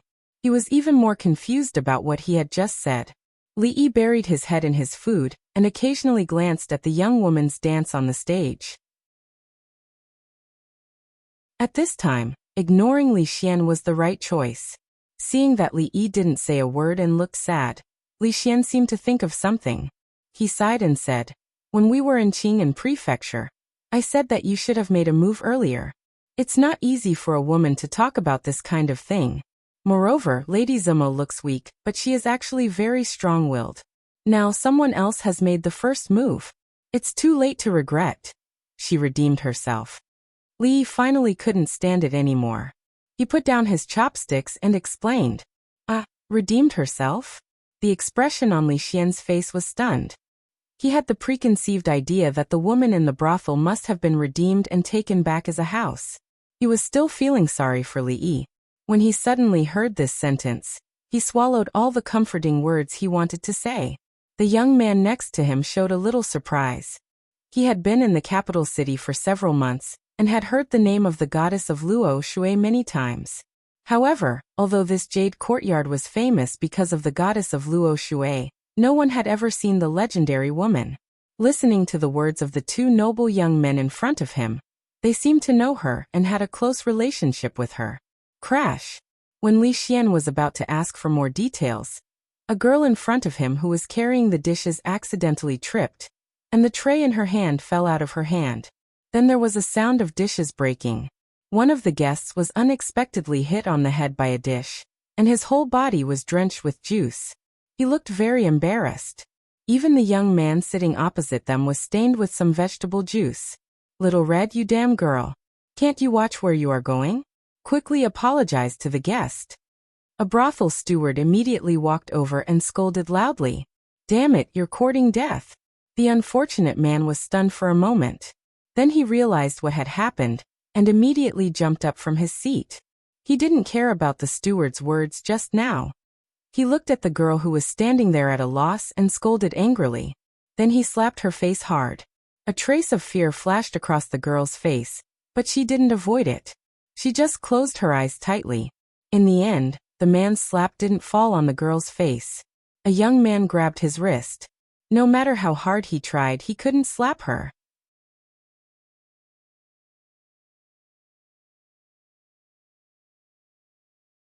Chapter 443. The young man looked at the enraged man and said with a smile, "This lady did not mean it. Why do you have to make things difficult for a lady? I like it. It's none of your business." After being stopped, the man's anger did not subside. Instead, he became even more furious. He struggled to break free from the hand and tried to push the young man away. Bang! At this moment, there was a sudden dull sound in the hall. Before the man's hand could touch the young man, his body drew a beautiful arc in the air and flew straight out of the door. A man in green behind the young man followed him out with a gloomy face. Thank you, young man. The young woman's expression was still a little panicked. She hurriedly bowed to the young man. "It's all right. Just be careful in the future." The young man had already taken off his outer robe and said with a smile, "Little Red, what's wrong with you? You've been here for so long but you're still so careless." When the young woman was being reprimanded by the brothel manager, the young man cupped his hands at Li Yi and turned to leave the brothel. "This guy is not bad." Li Xian glanced at the door and said to himself. Li Yi was thinking about something, so he didn't reply. Li Xian thought that he had just recovered from a serious illness. He did not talk as much as before. He only cheered along with the crowd when the performance reached its climax. The crown prince, who was well versed in the royal etiquette, completely let go of himself at this moment. After a while, when the two of them were about to leave, a steward came forward and said with a smile, "You too, that young man has already paid when he left." Didn't he have the final say? Li Xian muttered, but he did not care. In his heart he had a higher opinion of that young man. When they returned, they still did not see Fong. Li Yi did not ask the guards to look for him and let him be. At this moment, in the backyard of the jadeite courtyard, the young woman who had just smashed the plate was sitting on a stone bench by the wall. She looked a little sad and murmured, "Sigh, this month's allowance is gone again." "Then are you injured?" After a long time, a voice came from outside the wall. The girl sniffed and said happily, "No, a young master helped me block it. He seemed like a very nice person." Oh. It was still silent for a long time before a muffled voice came from outside the wall. "It's so nice to see you again in the capital." The girl patted the wall with one hand, and the smile on her face widened. This time, a voice came from outside the wall. The man laughed but didn't say anything else. "Hey, stop. You can't go in here." The urgent voice of the Jade Courtyard steward suddenly sounded. The young girl raised her head and saw that the steward was being pushed out from the inside. The man with a few bruises on his face scanned the courtyard angrily. When he saw the woman sitting by the wall, he sneered. "So you were hiding here? How much is this chick? I'm buying her today. Let our brothers have a good time." Seeing the girl's curvaceous figure, a trace of lust appeared on the man's face. He strode over and said, "Sir, isn't Little Red?" The steward hurriedly said, and was kicked to the side by the men behind the man. "If you talk again, believe it or not, I'll tear down your broken brothel." Seeing the men approaching, the girl's face showed some fear, but she still gritted her teeth and didn't say anything. The man with the bruises on his face twitched and sneered, "B***tch, I'd like to see who's going to stop me now." Just as the man finished speaking, he suddenly felt his vision go black. Something seemed to flash on the wall of the courtyard. Then a huge shadow like a ferocious beast fell from the sky. "Where did you go?" Li Yi stood at the door and saw Fong leisurely stroll over from afar. He walked to the door and patted the dust off his body. "I didn't go anywhere. I just wandered around in the city and came back." Fong shook his head and said calmly. Li Yi glanced at him. "Your wife came to look for you just now." As soon as Li Yi finished speaking, Fong's expression changed drastically. "If your wife asks later, you'd better say you went to the perfume workshop." Li Yi kindly reminded Fong, and walked back to the courtyard with his hands behind his back. He felt that he needed to discuss with second granduncle how to solve his headache after sleeping for so long. Fong stood in the courtyard and stretched out his sleeve to smell it. He nodded in agreement. He didn't know the background of the workers in the capital city, so he was a little worried. It was better to keep an eye on them. The morning court session was not early. The emperor was benevolent and considerate of his subjects. He postponed the morning court session to about 8 o'clock in the morning. Compared with the previous practice of waiting at the palace gate in the middle of the night and entering the palace at dawn, the emperor's action made many aged subjects or those who lived far away feel deeply grateful. Li Yi didn't feel anything about this benevolent policy, because he got up before dawn. When he arrived at the palace gate, many officials were still waiting there. Although the court session was set at 8 o'clock, the emperor was benevolent and the subjects couldn't ask for a foot after being given an inch. Just after 7 o'clock, there were already many people waiting at the palace gate. After glancing at the crowd, a eunuch led Li Xianzi into the palace from the side door. This scene made many officials stare with their eyes wide open. Although it was summer, it was still a little cold to stand here in the morning before the sun rose. Even the Prime Minister was freezing here. How could Li Xianzi enter the palace like this? All the officials in the imperial court knew that Li Xianzi was favored by the emperor, but until now, they didn't know how much he was favored by the emperor. It could even be said that if Li Xianzi didn't stand on the opposite side of the king of Shu, he would have a meteoric rise and become an influential figure in the imperial court, an existence that even they had to look up to. Unfortunately, Li Xianzi was still too young. At this time, almost everyone was thinking about the rumors in the capital city in recent days. Looking at the slowly closing side door, they all had different thoughts. Although Li Mingzi, the assistant minister of the Ministry of Personnel, looked calm, there was an unconcealable worry in the depths of his eyes. Beside him, Capital Governor Dong Wenyun looked in the direction of the palace gate with an uneasy expression. Several old generals frowned and gathered together to discuss something in a low voice. On the contrary, Prime Minister Qin and the officials who were close to the King of Shu looked relaxed. Many of them even had a trace of sarcasm and ridicule on their faces. So what if he was favored by the emperor? Even if he was favored by the emperor, how long could the emperor favor him? Only Prime Minister Qin didn't have any expression on his face. None of the officials standing beside him dared to look at the Prime Minister. Of course, no one saw the trace of pity in his eyes. Li didn't know what the officials outside the palace were thinking. Led by the eunuch, they came to the familiar garden after a few turns in the palace. It was the same white fungus and lotus seed soup, the same home-cooked side dishes, and the faint fragrance of grape wine. Sit. A middle-aged man wearing only an undershirt sat opposite him and stretched out his hand.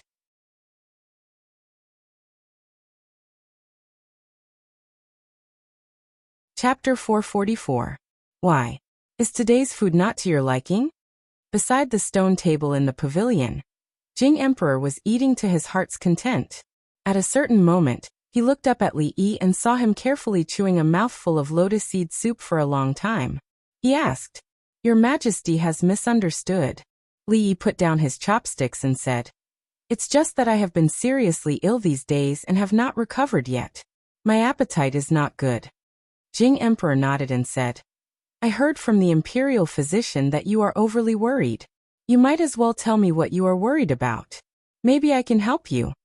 Li Yi shook his head and said, "I dare not trouble your Majesty. It's just that there are some knots in my heart that have not been resolved. I slept at home for a few days, and am much better now." Jing Emperor looked at him, and did not continue on this topic. He said, "I have told you before that I will only grant you the title of nobility and not increase your official rank. It is said that a ruler does not go back on his words. But now I really regret it."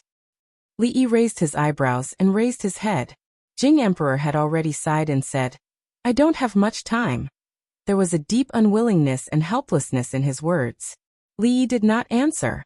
A wise ruler would, of course, want to live for a few more years and see the land that was becoming richer and stronger in his hands. However, there were some things that he couldn't escape even if he was a ruler who received orders from the heavens. A few days ago, the left assistant minister of the Ministry of War resigned. "I want you to take over this position. What do you think?" Li Yi still did not know what kind of promotion it was to go from having no official position to being the left assistant minister of the Ministry of War. He also did not know how many officials in the court would oppose this decision of Emperor Jing. He also did not know how shocking it was for the emperor to ask his own opinion on the appointment of an official. He only knew that he would not be the left assistant minister of the Ministry of War no matter what. Li Yi immediately stood up, bowed and said, "This subject thanks your Majesty for your grace, but this subject is ill, and I'm afraid it's difficult for me to take on this heavy responsibility. I'm afraid I'll fail your Majesty's expectations, and I hope your Majesty can retract your order." Emperor Jing was not surprised by Li Yi's answer. He stood up and took 2 steps forward. With his back facing Li Yi, he looked into the distance and said, "I remember the first time I saw you, it was in the garden of Prince Ning's mansion, right? At that time, I knew that you were ambitious, but your personality was lazy and you had no desire for an official career. I originally wanted you to polish yourself in the officialdom for a few years before summoning you back to the capital and entrusting you with heavy responsibilities. But even though you were far away in Qing and Fu, you still did so many things for me and for this country. But your personality, on the contrary, became more and more lazy. In one's life, one has to pursue something. Li Yi, what exactly do you want? Money or power? Li Yi was silent and didn't speak. I can give all of these to you. I really don't have much time. In the future, the world will be your world. I know you have great talent, and I don't want to wrong you. Now tell me, what exactly do you want? Li Yi was silent for a while and then said, Your Majesty has given me a lot. I am already satisfied and have no other requests. The atmosphere in the pavilion sank into a long silence. After an unknown amount of time, a hoarse voice broke the silence. Chengde walked forward and said in a small voice, Your Majesty, it's time for morning court. Your Majesty is so generous, but this little fellow is so evasive. In my opinion, Your Majesty only needs to give an order. Whether or not he is the assistant minister of the Ministry of War, it doesn't matter.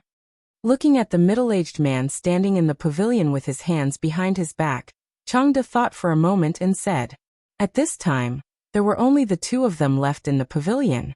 After a long time, Emperor Jing turned his head and sighed. He said, I'm afraid he already has the intention to leave. Hearing this, Chengde paused and asked, Intention to leave? To where? Emperor Jing did not answer.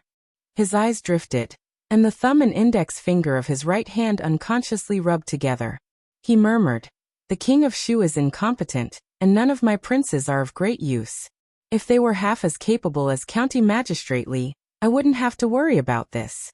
Emingzu, if Emingzu was a man, even if she... Chengde closed his mouth again. The weather today was gloomy, and the sky above their heads was covered with thick black clouds. It was likely that there would be a heavy rain. After Li Yi walked out of the garden, of course, he could not hear the conversation in the pavilion. He was thinking about something. When he passed by a palace, a figure suddenly flashed out from the corner of the wall. Princess Shaning pounced on him like a little tiger. She hugged his waist and said angrily, Liar, big liar. Didn't you say you would treat me to a meal? Li Yi pressed her little head and finally made her let go. He said, Lead the way to the meal. The proud Lolita was stunned for a moment, and then a smile immediately appeared on her little face. Wait a minute, I'll go call my sister. She asked Li Yi to wait here, and ran to the morning dew hall while shouting, Brother Xian is also here. Not long after, Li Xian, who was supposed to follow the officials to court, was discovered by the sharp-eyed Princess Shaning. She dragged him out of the crowd. The censor's eyes almost popped out. The officials spitting and farting on the way to court would be recorded in a small notebook by them, but for Princess Shaning's serious violation of the rules, he could only watch. No, he turned his head after a glance. Anyway, he couldn't do anything about it. What the eye doesn't see, the heart doesn't grieve, lest he got angry.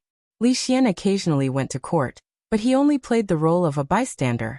Just as he was worrying about how to pass the difficult morning court time, Princess Shaning undoubtedly gave him a way out. No matter how you looked at it, sitting in a cool room with 8 dishes and a soup in front of you was very appetizing.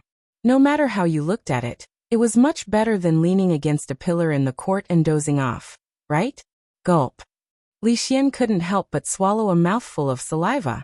Even though he had already eaten breakfast, he still felt that he could finish the big table of dishes in front of him by himself. Gulp. Princess Shaning's eyes widened. The scene in front of her was even more than she had imagined. She simply couldn't wait for the others to make the first move. She picked up a piece of pork rib and started gnawing on it. The supervisor of the catering department was really crying. With tears in his eyes, he looked at the 4 people who almost wiped out all the precious ingredients. He couldn't afford to offend any of them. He was extremely suspicious of what he had done in his previous life. Today, is it some special day? Li Xian's chopsticks flew like lightning. His mouth didn't stay idle either. He looked at Li Yi while eating and asked, You guys eat? You guys eat? I've already eaten just now. Li Yi washed his hands, said to them, and walked straight out. The proud Lolita's cheeks were puffed up, and she couldn't help but nod. Right now food was everything. It couldn't be better that no one was fighting with her. Li Emingzu looked up, and a trace of doubt appeared in her eyes. She put down her chopsticks and stood up to follow. Oh wait. Li Xian still had a piece of pork rib in his mouth. He took 2 more pieces and hurriedly chased after them.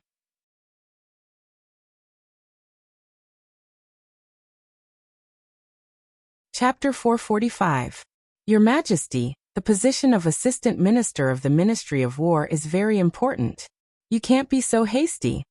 In the court, an old official stood in front of the crowd and said quickly with a ceremonial tablet in his hand. Emperor Jing frowned and asked, "Is there anyone else who has an objection?"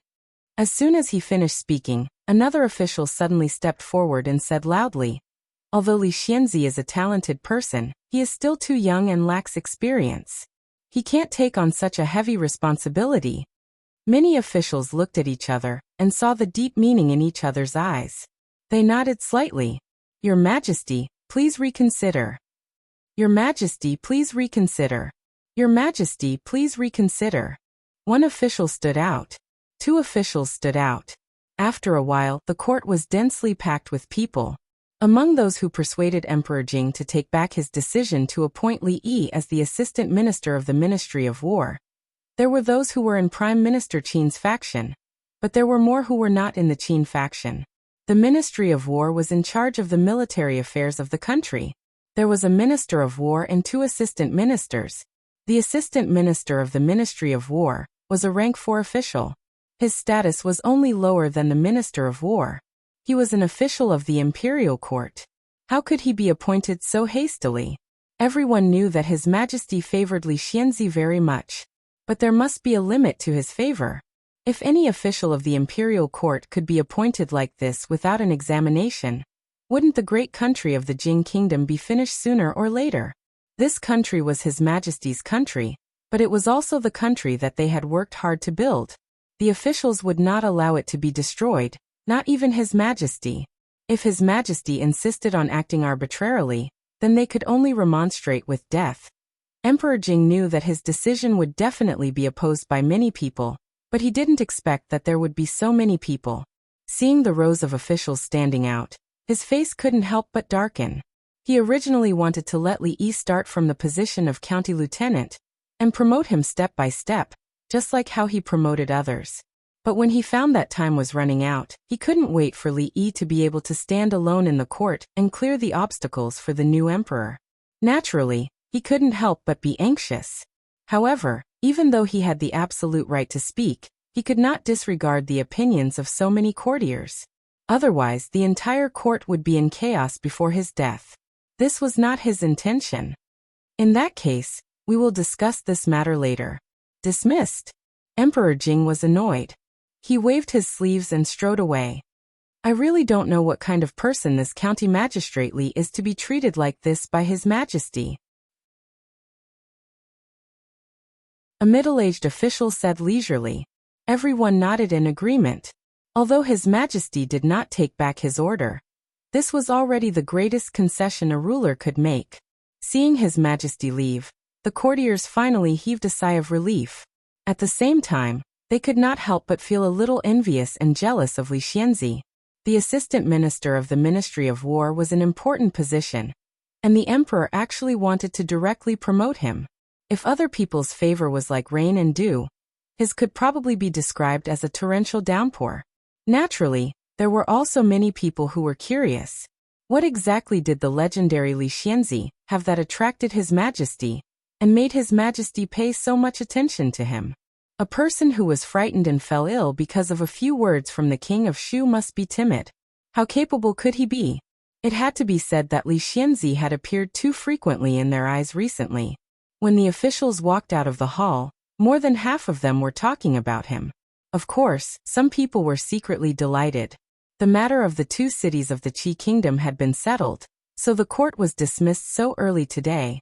Except for the family of generals, the courtiers seemed to be in a one-sided state about the matter of Li Xianzi, so there was nothing to discuss.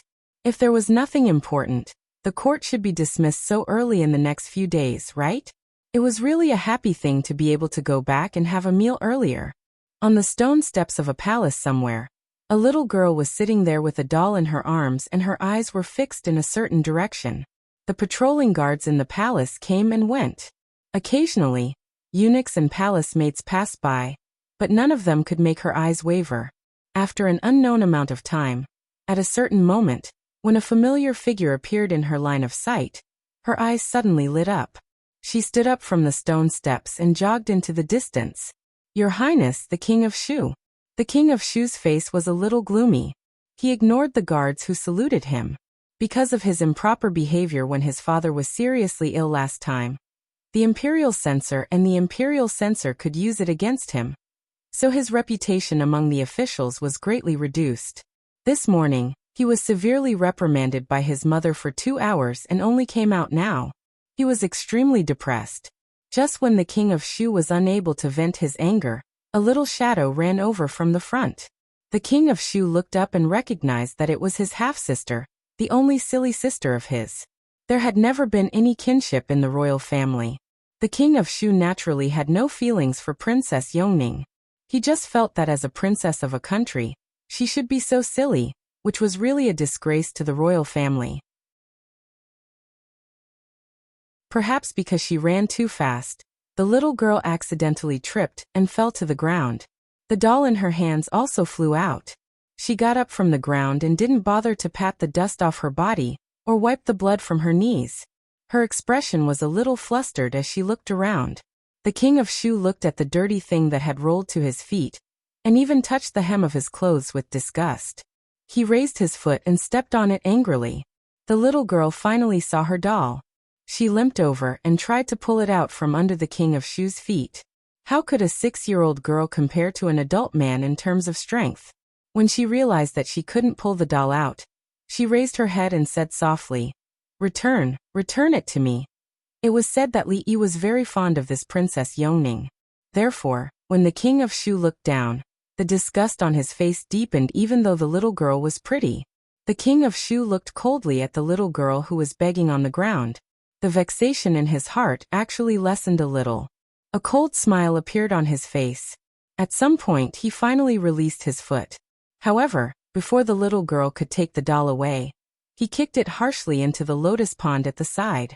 When the 2 eunuchs behind the King of Shu saw this scene, their facial muscles twitched involuntarily. They thought to themselves, as an adult prince, how could he treat a little girl like this? No wonder His Majesty refused to pass the throne to him. His Majesty is wise. Of course, these words could only be thought in their hearts. They never dared to say it out loud.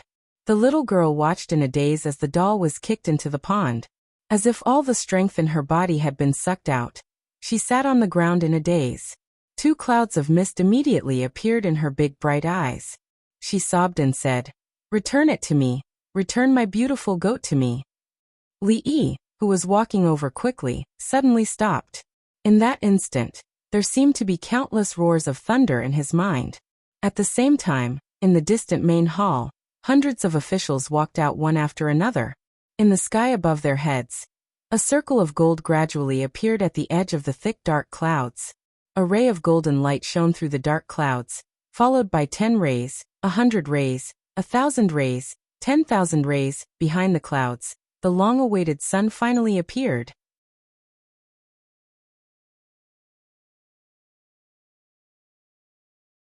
Chapter 446.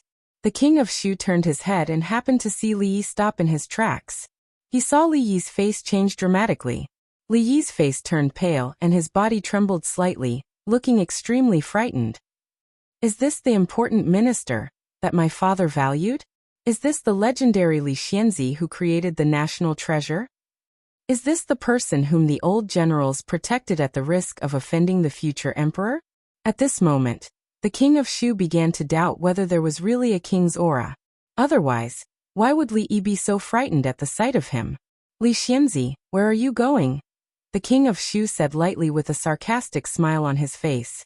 Li Yi's breathing was rapid and his chest was heaving up and down. If he raised his head, the King of Shu would definitely see his bloodshot eyes. He walked up to the King of Shu and punched him hard in the face. F*CKU. Plop. The King of Shu's sarcastic smile was still on his face, but his body fell to the ground. However, it was not over yet. Li grabbed his collar and punched his face again and again. He didn't care even if the blood splattered on his body. King of Shu. Crown Prince? You're very arrogant, aren't you? Get up. Get up and talk to me if you have the guts. Princess Yongning sat on the ground in a daze. She looked at the scene in front of her, and forgot to cry for a moment. The two eunuchs behind the King of Shu stood rooted to the ground, their faces full of astonishment. The person lying on the ground whose original face could no longer be recognized was the Honorable King of Shu, and the person who punched him again and again in a crazed manner and said strange words was Li Xianzi, who was frightened by the King of Shu and fell ill. Who the hell made up this rumor? This thought flashed in the minds of the two eunuchs. They had no time to greet the ancestors of the rumormonger. If they continued to beat him, he would die. If the King of Shu died, their lives would not be far from the end. The two eunuchs hurriedly squatted down and wanted to pull Li Xianzi away. However, they were greeted with two knife hand strikes. After blacking out, they collapsed to the ground. Future Crown Prince? Proficient in both literary and military strategies. F*CKU. The usual indifference could no longer be seen on Li Yi's face. Instead, it was replaced by endless ferocity and madness. The King of Shu's reputation of being well-versed in both the pen and the sword was just a boast. At this moment, he could not break free from Li Yi's grasp at all.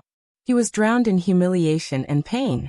In the distance, a figure was hiding behind a certain palace, watching the scene unfold before him with endless fear on his face. This was the result of bullying Yongning. Prince Jin. Li Han's forehead was full of cold sweat. He suddenly felt that he was very lucky. The numbers and symbols that he hated just now suddenly became very cute. Die. I want all of you to die. The King of Shu's face was covered in blood. He was so enraged that his eyes were about to pop out of their sockets. He pointed a trembling finger at Li Yi and enunciated each word clearly. He had never suffered such humiliation before. If he had only wanted to suppress and humiliate Li Yi after he ascended to the throne, now he could only appease his anger by watching him die. Tilting his head to look at Princess Xiaoning, Li Yi finally smiled. This was the first time he smiled from the bottom of his heart in recent days. He was already feeling vexed about being involved in the affairs of the imperial court. Now that he had encountered this special day of the year, he felt lonely and empty. All sorts of emotions intertwined together. However, all the emotions that he had accumulated for a long time were vented the moment he heard the word, beautiful sheep, and the moment his fist landed on the King of Shu's face. Don't worry, you won't have this chance. Li Yi turned to look at him and shook his head seriously. The King of Shu only felt a fist growing larger in his eyes. Then his vision turned black again, followed by intense pain. Stop. Emingzu, who followed closely behind, saw the King of Shu lying on the ground and Li Yi in a crazed state.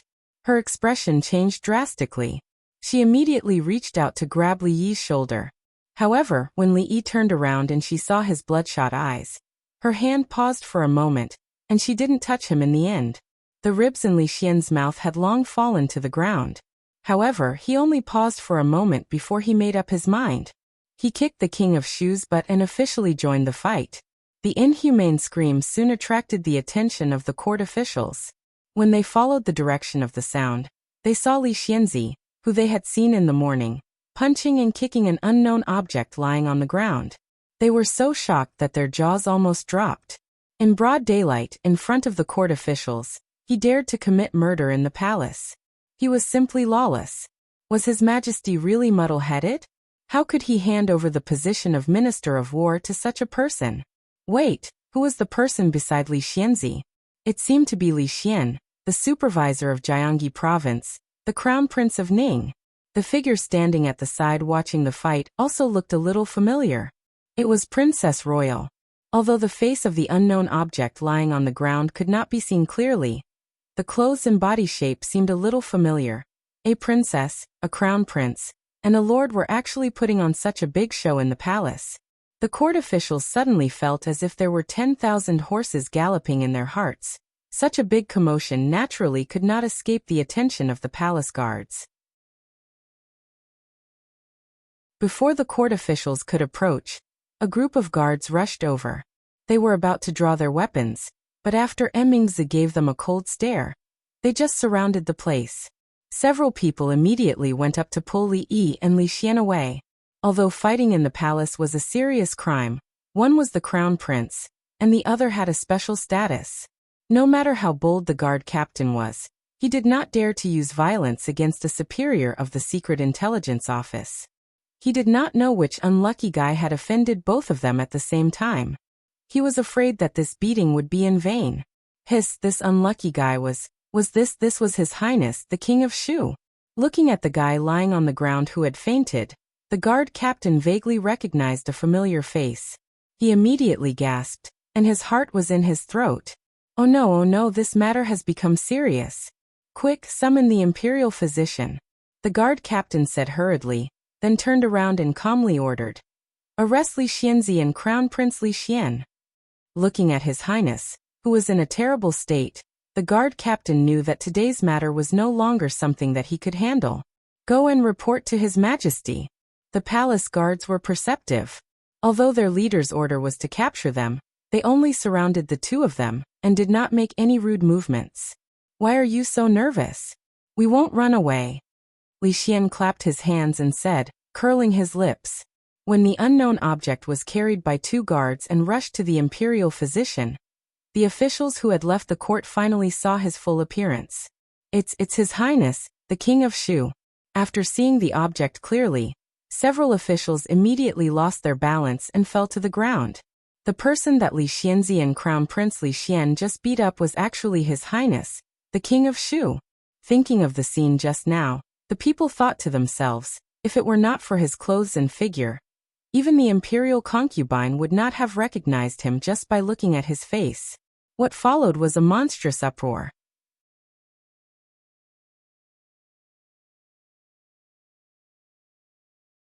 Chapter 447. Just now, that was really the King of Shu. What a scandal! What a scandal! Assaulting a prince is outrageous. He's simply out of control. A fight in the palace, and the target was a prince with a very sensitive status and identity. This was the first time since the founding of the Jing Kingdom. Even during the reign of Emperor Taizu, such an atrocious incident had never happened in the palace. The officials who were close to the King of Shu were shocked and angry. All of them were filled with righteous indignation, and wished they could hack Li Yi into pieces. In recent days, the King of Shu's reputation in the imperial court had declined. He had lost face in front of His Majesty and even the officials. Now he didn't care about the little face he had lost. He was beaten unconscious and carried away by the guards with his face covered with blood. How could he have any face left? Even if His Highness ascended the throne in the future, this incident would never be erased from the history books. Although the other officials were not so angry, they couldn't help thinking of the rumors about Li Xianzi and the King of Shu in recent days. Li Xianzi was so frightened by a few words from the King of Shu? Was he worried that the King of Shu would settle accounts with him after he ascended the throne? Nonsense. This was a bunch of nonsense. Was he as cowardly as the rumors said when he beat the King of Shu just now? Thinking of that madness and ruthlessness, they still felt a chill in their hearts. The King of Shu would probably never forget today's shadow for the rest of his life. Li Yi couldn't hear or see the uproar of the officials and the frightened eyes of the surrounding guards. The sound around him seemed to be isolated by an invisible barrier. Because of the large amount of exercise just now, his chest was slightly heaving up and down. However, he didn't have time to wipe the sweat on his forehead. His eyes passed over the palace guards surrounding him and fell on a small figure. When he saw that silly but extremely friendly little face, Li Yi felt joy and relief that he had never felt before. He smiled again. But it was this kind and warm smile that caused the surrounding guards to feel a chill in their hearts. Did he know what was waiting for him after beating the King of Shu to such a state? How could he still smile in this situation? This Li Xianzi must be crazy. In the Hall of Longevity, Emperor Jing had just taken his medicine and was lying on the soft mattress, preparing to rest for an hour before getting up to read the important memorials. The imperial physicians of the Imperial Physician Bureau had advised him many times not to overwork himself. Otherwise, his condition would worsen. Emperor Jing, who had never cared about this advice, finally realized that his body was not as good as it used to be after the previous incident.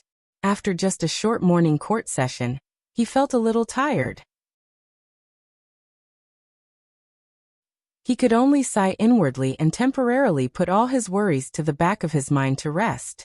His Majesty has just fallen asleep. If there's anything, please wait until His Majesty wakes up. We really have an urgent matter. Please inform His Majesty. The eunuch guarding the door and the two palace guards were arguing over something. Shut up. Changda's figure had unknowingly floated to their side as he spoke coldly. Chief Steward Chang. The two guards hurriedly bowed.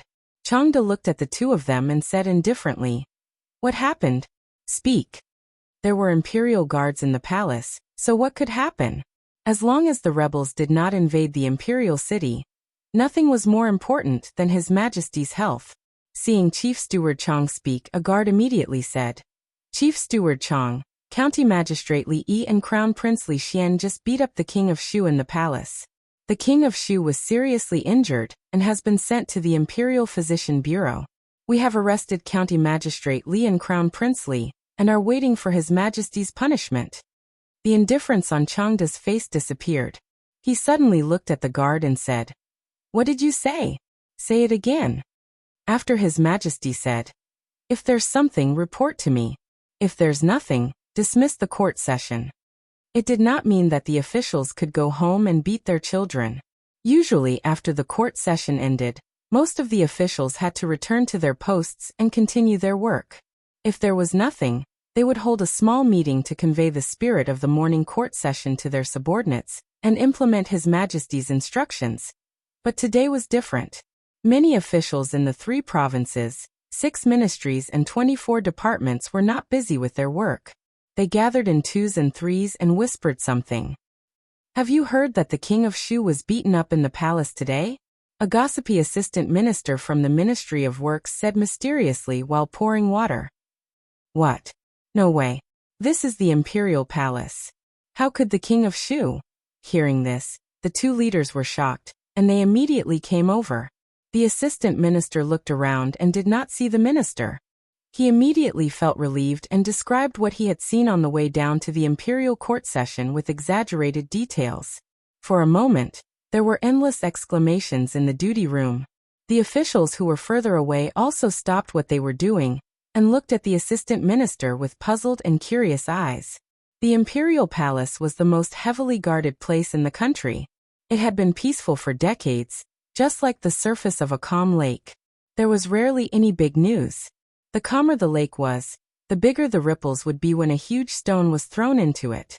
That was because the incident happened when hundreds of officials went down to the imperial court session. The miserable condition of the King of Shu was witnessed by countless people. A layer of ripples easily became layers of ripples. Have you heard that the King of Shu was beaten up in the imperial palace? It was Li Xianzi and Crown Prince Li Xian. They even dared to beat the King of Shu. They are really audacious. You all know about the matter between the King of Shu and Li Xianzi. It seems that the King of Shu forced Li Xianzi too much and drove him crazy. What's there to be afraid of? It's said that the King of Shu would have been beaten to death today if the imperial guards hadn't discovered it in time. No. I heard that the King of Shu and Crown Prince Li Xian had a quarrel and were beaten up by them. After all, everyone knows that the King of Shu has been plotting against the Wang family for a long time. Unexpectedly, Crown Prince Li Xian intervened at the critical moment. Today they met in the imperial palace and started to fight. However, the King of Shu was not as skilled as them. I heard that he is still in the imperial physician's office and his life and death are unknown. Li Mingzi, the assistant minister of the Ministry of Personnel, stood at the door and coughed. Several officials who were whispering to each other turned around, and their expressions changed. They immediately returned to their original positions and pretended to handle official business. Li Xianzi was the nephew of the assistant minister. This matter should not be mentioned here. A trace of deep worry flashed in Li Mingzi's eyes. This time, Li really made a big trouble. Not to mention him, except for the emperor, no one could intervene in this matter. This little guy has always been calm. Why is he so reckless this time? Outside the hall of diligent government, several old generals gathered together. Seeing that Li Yi and Li Xian were taken in by the imperial guards, they frowned deeply. Fighting in the palace was a serious crime, let alone beating up a prince. However, this was different from the written law. It was up to the emperor to decide whether to be beheaded by 1,000 cuts or lightly beaten with a few planks of the board. Fortunately, according to their understanding of the emperor, it was impossible to behead him. Since the emperor valued him so much, he would definitely not punish him severely. Moreover, this matter also involved Crown Prince Li Xian, so it was even more difficult to punish him. However, hundreds of officials in the imperial court were present. Under the watchful eyes of so many people, the two of them had beaten the king of Shu so miserably. It was not easy to overlook this matter. The officials of the king of Shu and the imperial censor would not let go of this opportunity. The imperial censor and the imperial censor would not let go of this opportunity. The imperial consort was even more difficult to deal with. In short, this time he was going to suffer some hardships. This day was a very ordinary day for the commoners in the capital. The only regret was that it was cloudy in the morning. They thought that there would be a heavy rain to dispel the summer heat. Unexpectedly, it cleared up before noon. It seemed that they would not be able to cool down for the next few days. However, the families of the officials and lords with a little bit of status were shaken by a certain news from the palace.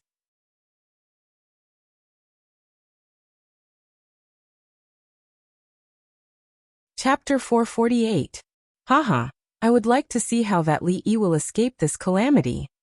In the Duke of Chen residence, Chen Chong stepped into the residence with a smile on his face. This caused the servants in the residence to feel puzzled. Did the sun rise from the west today?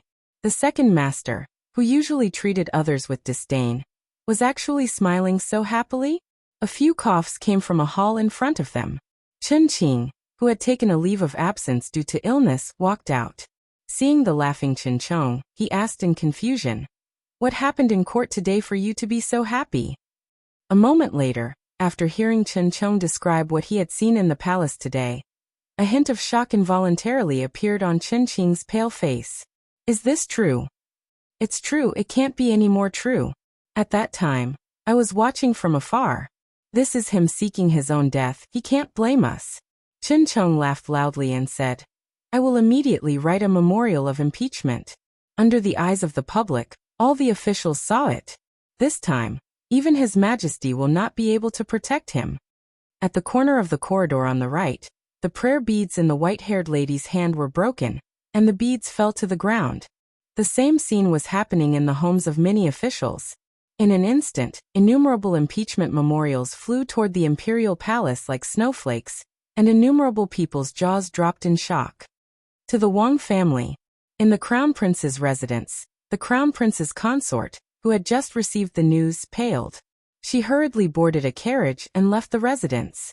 In the Li residence, the old madam had an anxious expression.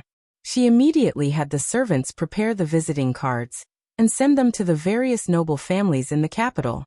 In the Viscount's residence, the bruised Feng sat on the stone steps in front of the door, staring at the sky in a daze. With such an evil woman in the house, these days were truly unbearable. Suddenly, the sound of hooves came from the end of the road. Feng turned his head and saw a fast horse galloping in his direction. "Son-in-law has been a little unhappy these past few days," Xiaohuan murmured, her hands supporting her chin as she looked at the young mistress and second young mistress. There was a hint of worry on Rui's face. As the closest person to Li Yi, she could naturally notice the changes in Li Yi these days, but she didn't know what she could do. Mississippi Lu leaned against the table with her sword in her arms. There was no expression on her face. She frowned as she thought of the words and emotions that Li Yi said that she couldn't understand. "Young mistress, something bad has happened." Feng's panicked voice sounded outside the door, and the three women turned their heads at the same time. "Your Majesty, you must seek justice for Xian heir." A woman in a palace dress grabbed Emperor Jing's arm and said through gritted teeth, My poor son, he was almost beaten to death by him. That Li Yi must pay with his life. Also, that Li Xian, we can't let him off easily. The woman wearing the phoenix coronet slowly stood up.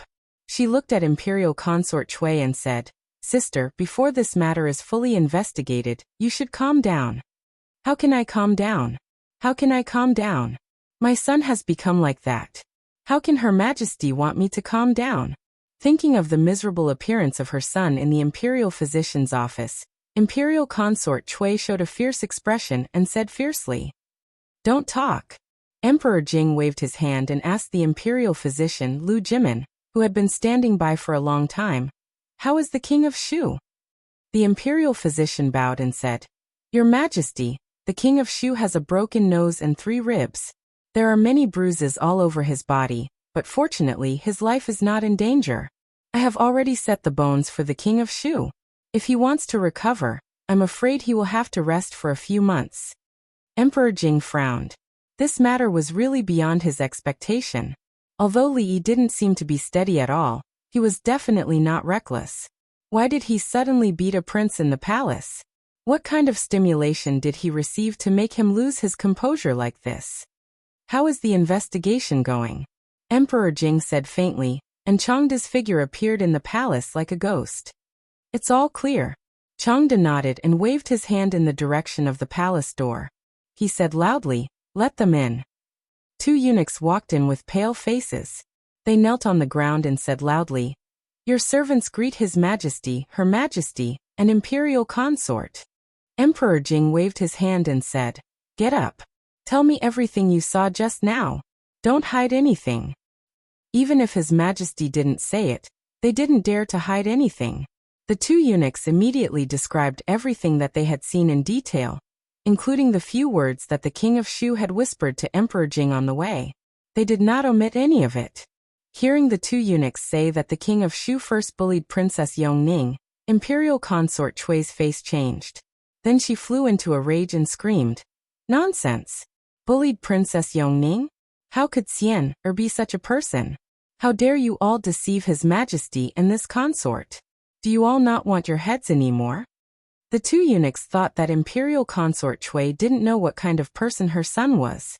They looked up at Emperor Jing and hurriedly knelt on the ground. They said, Your Majesty, Her Majesty, everything I said is true. If there is any falsehood, let me be struck by lightning and die a horrible death. Emperor Jing frowned and said, Go on. The 2 eunuchs obeyed and told how the King of Shu bullied Princess Yongning, and how Li Xianzi suddenly went crazy. They went forward to stop him, and were knocked out by Li Xianzi. After that, they didn't know what happened. After listening to what happened, Changda was expressionless, but the eyes of the Imperial Physician, Lu Jimin, flashed a few times. The Empress looked at Imperial Consort Chui and said coldly, As an adult prince, he actually bullied a 6-year-old girl. Sister, you taught your son well. A trace of panic flashed across Imperial Consort Chui's face. She hurriedly said, Even if Xianer was wrong first, His Majesty should punish him. What kind of person is that Li Yi? He actually dared to offend his superior. He really deserves to die. Suddenly went crazy? Emperor Jing couldn't figure out why Li Yi suddenly went crazy. He had always been very accurate in judging people. He thought that he knew Li Yi very well, but he still couldn't figure it out. Your Majesty, I have something to say. At this moment, a voice came from the side. Emperor Jing looked at the Imperial Physician, Lu Jimin, who stood out and nodded slightly to him. Before that, may I ask them a question? Lu Jimin pointed to the 2 eunuchs and said. Seeing Emperor Jing nod again, Lu Jimin looked at the 2 eunuchs and asked, When did Li Xianzi go crazy? I remember that at that time, the King of Shu kicked Princess Yongning's doll into the lotus pond. The little princess cried and said, Give me back my beautiful sheep. After hearing this, Li Xianzi suddenly went crazy. He punched the King of Shu's face, and then, a eunuch recalled and said. The other eunuch nodded repeatedly. Yes, Li Xianzi went crazy after hearing the little princess's words. The 2 described the details of the King of Shu's beating in detail. As for Li Xianzi's go to hell, they wisely chose to hide it. Lu Jimin turned his head, bowed and said, "Your Majesty, I have finished my questions." Emperor Jing looked at him and said doubtfully, "Is this related to Li Xianzi's madness?" "Your Majesty is wise." Lu Jimin flattered Emperor Jing first and then said, "Your Majesty, according to my speculation, Li Xianzi should suffer from a rare hysteria. He usually does not show it, but if he is stimulated by some special things, he will immediately lose his mind and do some extremely crazy things. Your Majesty should know that Li Xianzi was seriously ill a few days ago. Your Majesty ordered me to go to the Viscount's mansion to treat Li Xianzi. At that time, I found some clues, but I was not sure. Now it seems that there should be something in the little princess's words that can stimulate Li Xianzi." "Beautiful sheep?" Emperor Jing said in surprise. He could not help but think of the doll that Yongning often held in her hands. It was personally sewn by concubine Liang when she was alive. After concubine Liang passed away, Yongning would often see Yongning holding it. Of course, at that time, her temperament was not so eccentric. Ever since she had a serious illness at the age of 5, she became demented. She never opened her mouth to speak and only knew how to hold the doll in a daze. It was not until now that Emperor Jing knew that the doll was called Beautiful Sheep, and this word could stimulate Li Yi's sudden hysteria. Imperial concubine Cui suddenly realized that the topic of their discussion had deviated from the main topic. What they were discussing now was not whether Li Yi was hysterical or not, but how to seek justice for her son. Concubine Cui glared at Lu Jimin fiercely and said, "Your Majesty, he is exonerating Li Yi. How can there be such a disease in this world?" Lu Jimin said unhurriedly, "Although this disease is rare, there are many records in medical books. If Your Majesty and concubine Liang doubt it, you can send someone to check it out." His expression was very indifferent, and there was no sign of guilt. As an imperial physician, even if he was talking nonsense, there was a theoretical basis. If she wanted to refute him on this point, concubine Liang was still too young. Emperor Jing thought for a moment and said, "Someone go and bring that beautiful sheep to me." Changde waved his hand, and 2 guards immediately went out to carry out the order. Imperial concubine Cui anxiously said, "Your Majesty, even if Li Yi is suffering from hysteria, we can't let him off so easily. There's also that Li Xian. When did Xian offend him for him to be so heavy-handed? Princess Yongla just watched from the side and didn't stop him. They are all targeting Xian. There must be some conspiracy behind this. Your Majesty must investigate this matter thoroughly." Emperor Jing glanced at concubine Cui.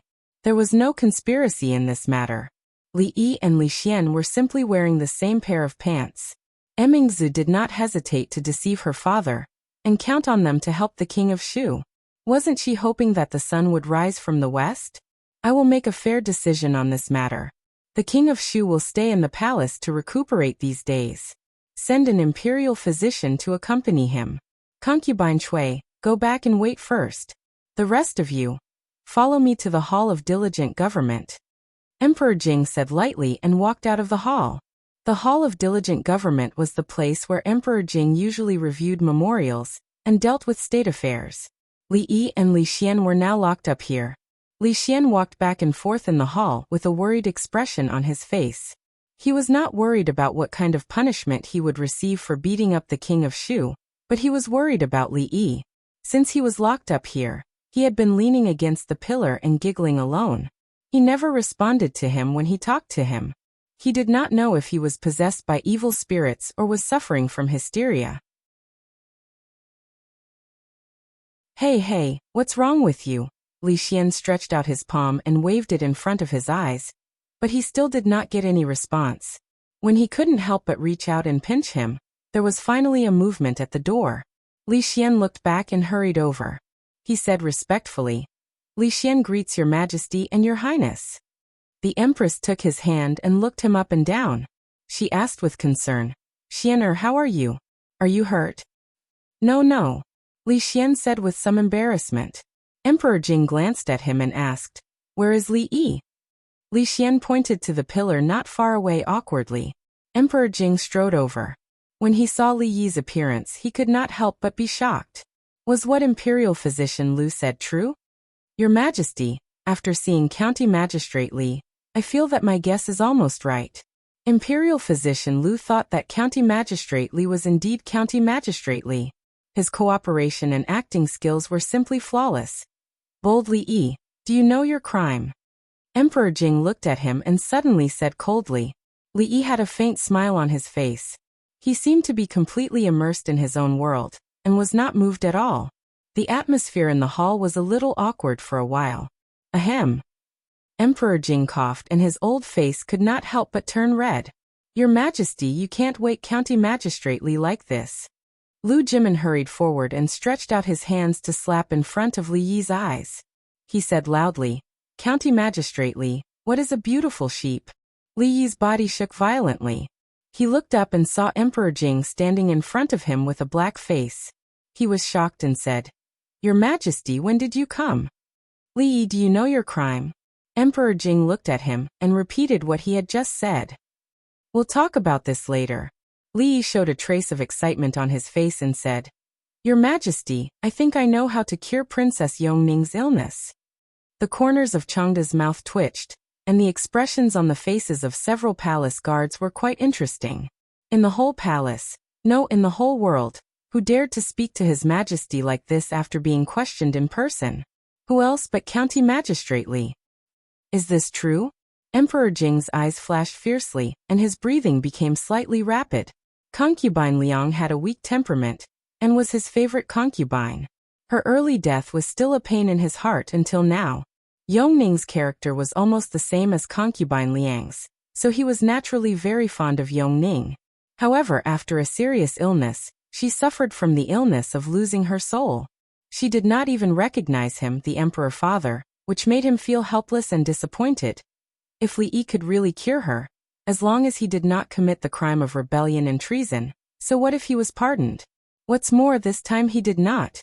Is what you said true? After all, he was the emperor of a country. When Emperor Jing spoke again, his tone had returned to calmness. However, the excitement in the depths of his eyes could not be concealed. Yes. Li took a deep breath and said, Is he serious? Li Xian stood at the door of a palace and said with some uncertainty. If he said it's possible, then it should be possible. Li Emingzu looked at the closed door, and said hesitantly. Emperor Jing sat in a curtain, which had long been propped up with a canopy.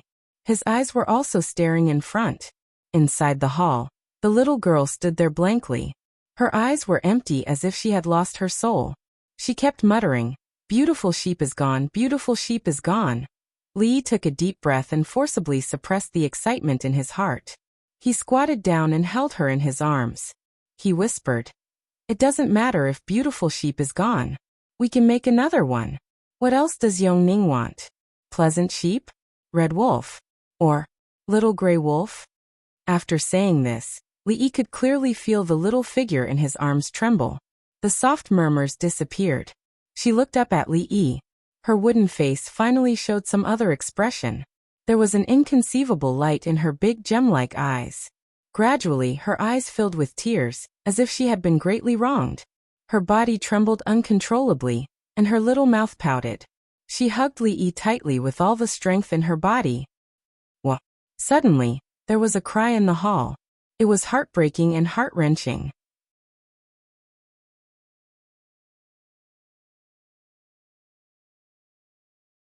Chapter 449. I miss Daddy, I miss Mommy. Little E will take her medicine. Little E is not afraid of injections. Little E must live well. Daddy, Mommy, where are you? Little E is so scared alone. Do you not want Little E anymore? Little E, don't be afraid. Little E is not alone. Li listened to the little girl's incessant murmuring. He used his hand to gently pat her back and said softly. Not long after, her murmuring gradually became softer. Looking at her clenched fists and furrowed brows in her sleep, Li closed his eyes and this scene began to appear in his mind. In the depths of the dark and serene palace, a 5-year-old girl curled up in a corner. She did not know what had happened, nor did she know what had happened to this world. Perhaps when she woke up, her daddy and mommy who loved her were gone, and the only one who accompanied her was a doll by her side. although it wasn't good-looking and couldn't be compared to her beautiful sheep doll. It was her only playmate at the moment. It was also her only spiritual sustenance. She missed her beautiful sheep very much, so she gave it such a name. Then, someone finally appeared. But she did not know those people. They walked in from the outside, wearing strange clothes and saying strange things. They called her little princess. That was what her daddy used to call her, but where did daddy go? It was not only her daddy and mommy who disappeared. Pleasant sheep, big wolf, beautiful sheep and lazy sheep. Where did they all go? She cried for her daddy and mommy. She wanted to leave this strange place, she wanted to go home. But the way those people looked at her slowly became strange. This made her very afraid. Every time she spoke, she would be looked at with a strange gaze. Then she stopped talking. Princess Yongning, who had been seriously ill and had miraculously woken up, became the topic that the people of Jingdo took delight in talking about. Regretfully, although the little princess had managed to keep her life, she had contracted an illness that caused her to lose her soul. The clever and quick-witted little princess had become stupid. The heavens were truly unfair to her. In the following year, a silly little girl appeared on the stone steps of a certain palace in the palace. She held a doll in her arms and only stared blankly into the distance. She was a target that all the princes and princesses could bully at will. Perhaps it was because she hid in the dark and silent palace at night that her tears had run dry. She never cried when she was bullied by other princes and princesses, until the king of Shu destroyed her only hope.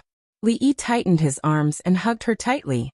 He couldn't imagine what kind of pain and torment a 5-year-old girl had suffered in this strange world for a year.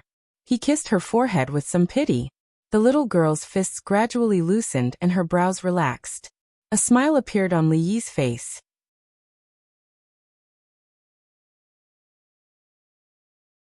He simply sat cross-legged on the ground and carefully let her lie in his arms.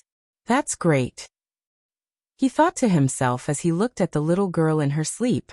At this moment, the feeling of loneliness that had never been extinguished in the depths of his heart completely disappeared. It's already midnight.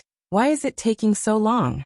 Li Xian's face was full of anxiety as he paced outside the palace. His tone was a little anxious. Li Yi said that he had a way to cure Princess Yongning's illness, but the condition was that they needed a quiet place. Only he and Princess Yongning were there. Even Imperial Physician Lu's request to go in and help was rejected. However, it had already been several hours since he entered the palace. Even the palace gates were closed, but there was no movement from inside. Li Xian couldn't help but feel worried. He was worried that Li Yi couldn't cure Yongning's illness and made Imperial Uncle wait outside for so long. This was a crime of deceiving the emperor, and it was much more serious than beating up the king of Shu. Why don't I go in and take a look? Emingzu looked back at her father, who was still waiting there, and said with a frown. She had just taken 2 steps forward when a creaking sound suddenly rang out in the silent night. She looked in the direction of the sound, and saw that the palace doors were slowly pushed open from the inside. 2 figures, one big and one small, walked out from inside. At this moment, Princess Royal Highness inexplicably had an illusion. The 2 figures who walked out holding hands seemed to be like this. Jingdi stood up from the chair, looked at the little girl, and slowly walked over. Yongning greets Imperial Father. Princess Yongning stood beside Li Yi, bowed to Jingdi, and said in a soft voice, "Hiss." Not far behind Jingdi, Imperial Physician Lu Jimin took a deep breath.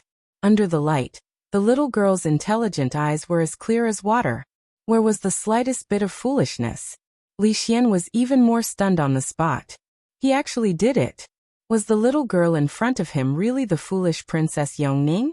A trace of joy flashed across Mingzhu's face, but Jingdi was even happier than her. The emperor's face finally showed a change of expression. How long had it been since he heard the word Imperial Father? Good. Jingdi said the word good 3 times in a row. He was obviously in a very good mood. Your Majesty, I only temporarily stabilized Princess Yongning's condition. If she wants to completely recover, she still needs a long time of treatment.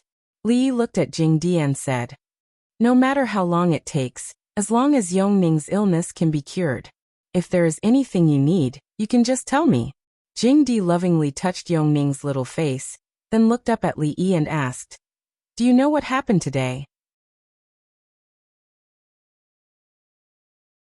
Ahem.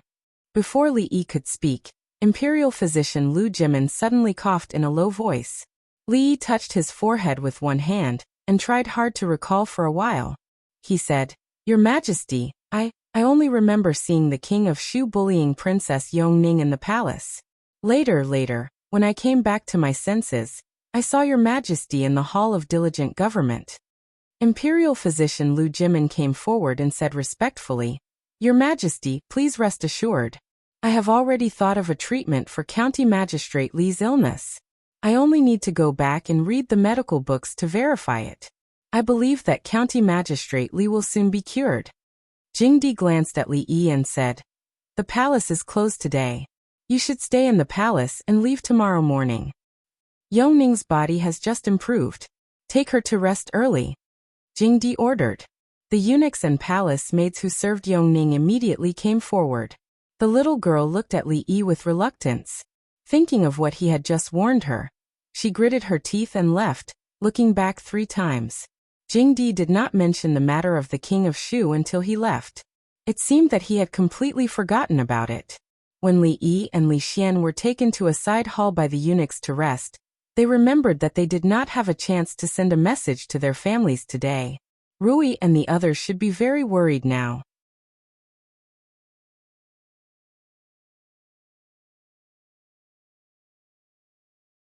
Chapter 450. At midnight, the gates of the capital were tightly shut. Other than some special places in the city that still had their lights on, the entire capital was plunged into darkness and silence. In the Viscount's mansion, all the maids and servants were already asleep. The guards in the mansion were also not on patrol. 2 burly men stood at the door of a small courtyard, their expressions unusually serious. In a room in the courtyard, it was slightly crowded. The news has already spread throughout the capital. It shouldn't be false. Since then, there has been no more news from the palace. I'm afraid that His Excellency has been kept in the palace. The palace is heavily guarded, and there are countless skilled fighters. It is impossible to force our way in. Right now, no one knows the situation in the palace. However, after tomorrow's morning court session, everything will be clear. As long as His Excellency leaves the palace, even if he is locked up in the Ministry of Justice's prison, it is not impossible for us to succeed. However, after rescuing His Excellency, we can no longer stay in the capital. We have to leave immediately. The water route is perfect. However, before that, we have to make some other arrangements. The thin middle-aged man thought for a moment and spoke again. Everything depends on tomorrow. Right now, there is no need to be too anxious. Although the King of Shu's status is extraordinary, this matter also involves the Crown Prince of King Ning. Even the current emperor must consider King Ning. This matter will definitely be the focus of tomorrow's morning court session. What we need to do now is to wait. Wait my ass. We don't even know how His Excellency is doing in the palace. Fong slammed the table and said angrily. Lu Luo glanced at him and said, "This matter is of great importance. If we are not careful, we will be doomed eternally. Brother Fong, please calm down first. Otherwise, not only will we not be able to rescue His Excellency, but we will also lose our lives in vain." Fong clenched his fists tightly and breathed heavily. The veins on his forehead bulged, but in the end, he did not speak again.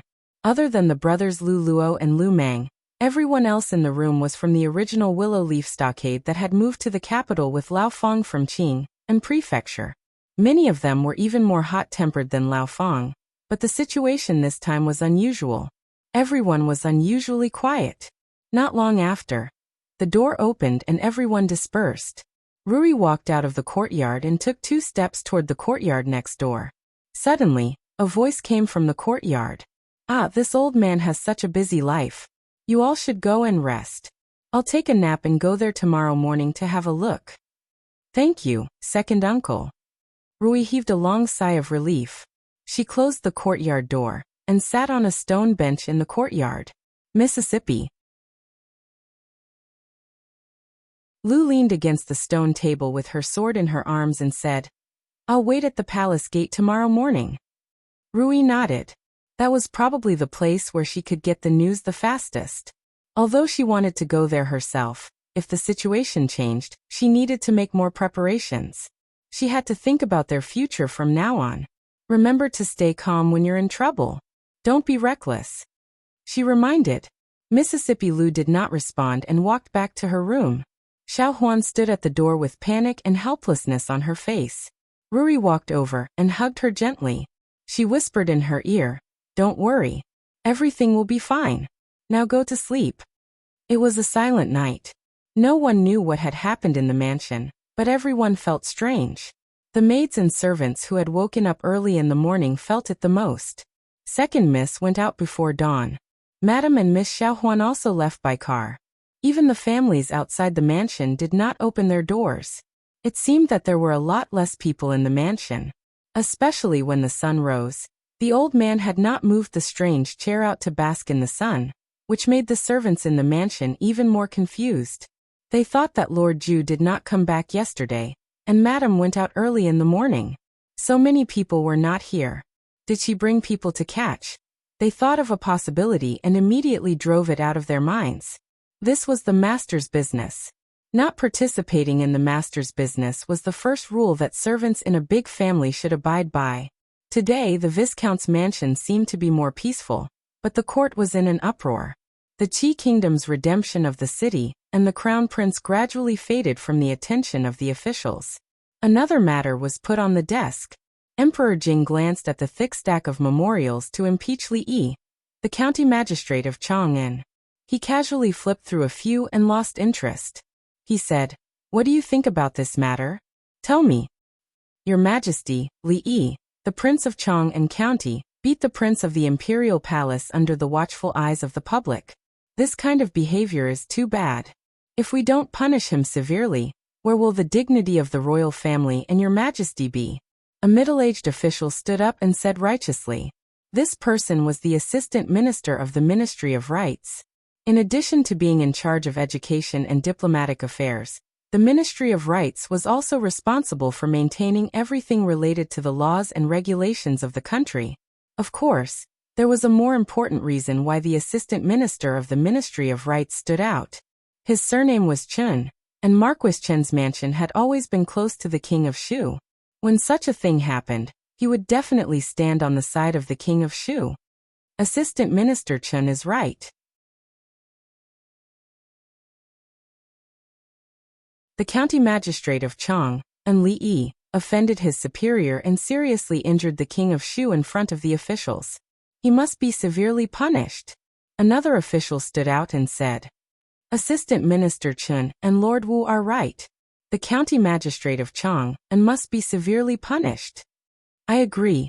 As soon as he stood out, several more people agreed and seconded his opinion. The censors in the imperial court were very free today.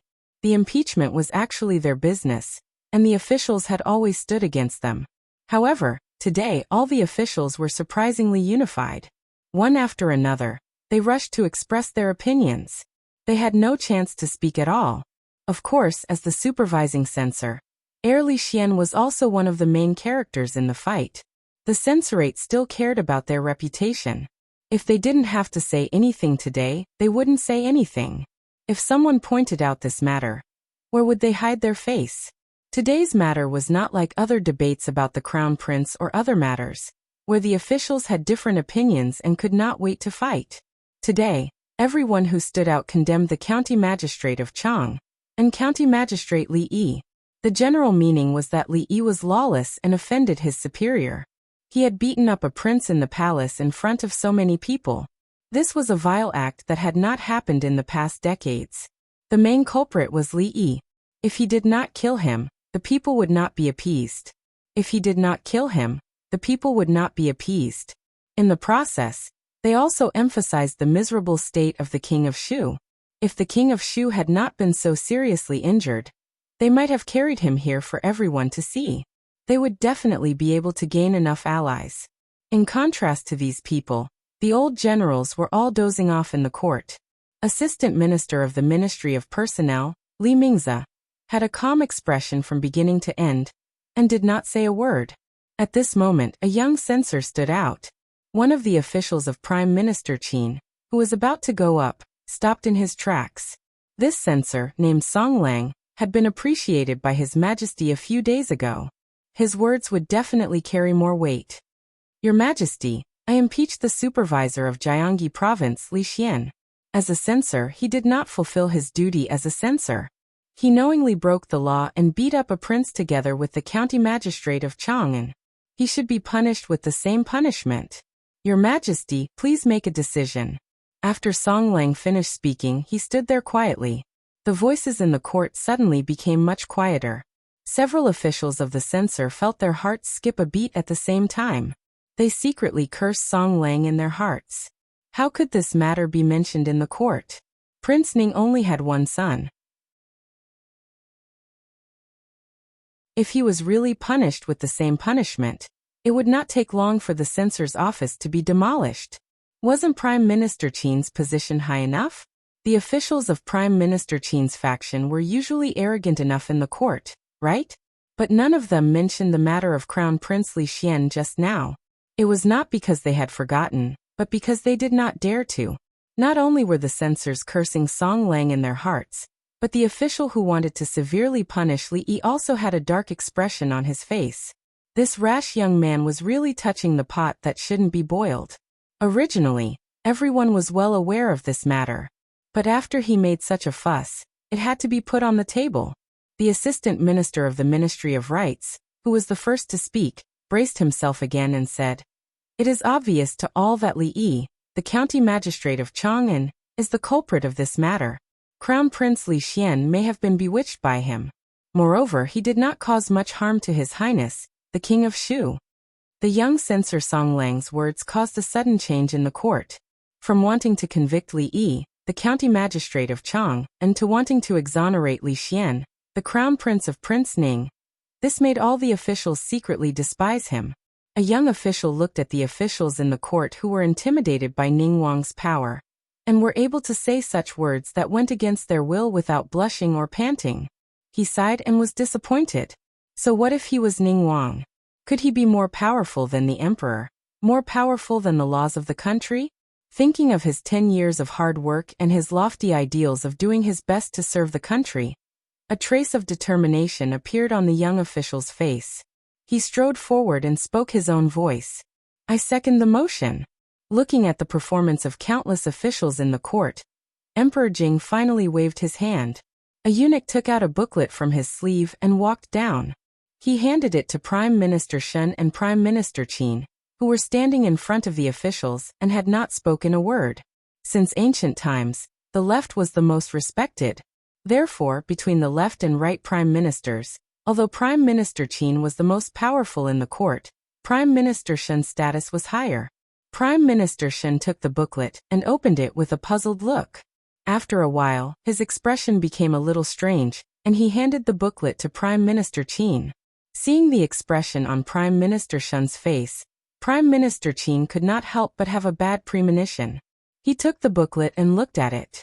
After a while, when the booklet was handed out from Prime Minister Qin's hand, his expression also began to become a little ugly. As this booklet was circulated among the officials, the sound of exclamations and gasps could be heard in the hall. The officials all had different expressions. Gradually, the court became strangely quiet. Many officials looked at Prime Minister Qin, and the officials who were close to the King of Shu. Although they did not say it explicitly, the meaning was self-evident. As an adult prince, he actually took the initiative to bully a young and stupid princess. When His Majesty was seriously ill, not only did he not stay in the palace to fulfill his filial duties, but he also held a banquet in his mansion. Thinking of the King of Shu's previous actions, Prime Minister Qin, tell me, what kind of person do you want to help ascend the throne? If someone with such a temperament became the emperor, many officials felt that their lives would be greatly threatened. This was only one point in the booklet. In addition, what about the intermittent hysteria of the Prince of Chang and County? This booklet was sent from His Majesty, so there was no doubt about its authenticity. With the testimony of the Imperial Physician Bureau, the illness of the Prince of Chang and County should not be fake. The Prince of Chang and County was actually suffering from hysteria. No one had ever known about this before. But in this way, the mystery in everyone's hearts was finally explained. No wonder he would do such a thing. Except for a lunatic, how could a normal person beat a prince in the palace in front of the civil and military officials? Li Xian had always been close to him. Could it be that he was infected by Li Xian? However, beating a prince was beating a prince. Hysteria was not a reason to beat a prince. Although the punishment could be reduced according to the circumstances, the king of Shu had been injured to such a degree. If it was lightly mentioned, how could the royal family save face? But how could the silly Princess Yongning suddenly be cured by him? Everyone in the court knew about Princess Yongning's illness. A year ago, in order to cure Princess Yongning's soullessness, His Majesty ordered to search for famous doctors all over the world. He even promised a generous reward. The reward was so generous that anyone would be tempted. But unfortunately, even the Imperial Physician Bureau thought that the princess's illness was incurable. Countless famous doctors could not do anything about it. After a long time, the matter was left unsettled. But things in the world were so unexpected. The king of Shu was beaten, and Princess Yongning's terminal illness was cured. All of this was done by one person. Was it a reward or a punishment? Was it praise or scolding? The water had been muddled by the air of Prince Ning. Now it undoubtedly became complicated. In the court, no one dared to interrupt. The strange silence lasted for a long time. Emperor Jing waved his hand. An official took out the prepared imperial edict and began to read it. Li yawned. When he opened his eyes, he saw a familiar old face. It was a very comfortable sleep.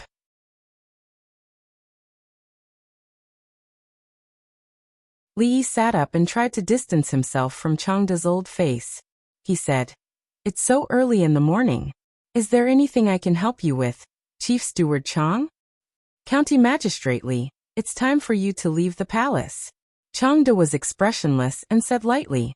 A palace maid had already brought the toiletries. After washing up, Li stepped out of the hall. There was a warm breeze outside, and the sun was shining brightly. "How did you cure Princess Yongning?" Li turned around and saw Changda standing in the hall looking at him. "Before I answer this question, can I ask Chief Steward Chang a question?" Li crossed his arms and looked at him. "Speak," Changda said lightly. "Do you know the Sunflower Manual?" Li looked at him and asked with great interest. When Li walked briskly out of the palace, Changda, who was standing at the entrance of a palace and muttering the words, "Sunflower Manual," seemed to feel something. He suddenly turned his head and looked in a certain direction. He looked at the empty hall. The confusion on his face lasted for a moment before he slowly withdrew his gaze. At the same time, the manager of the catering department looked at the rows of servants with a gloomy expression. He said angrily, "Speak. Who stole the white-cut chicken that His Highness Prince Jean asked for?" The people of a certain street in the capital were surprised to find that a smoothie shop that had been very popular recently was not open. They paced around the entrance for a moment, before leaving with some regret. In the backyard of the shop, the woman in white had a calm expression. A few sturdy figures sat there, and looked in the direction of the palace. The atmosphere was extremely tense.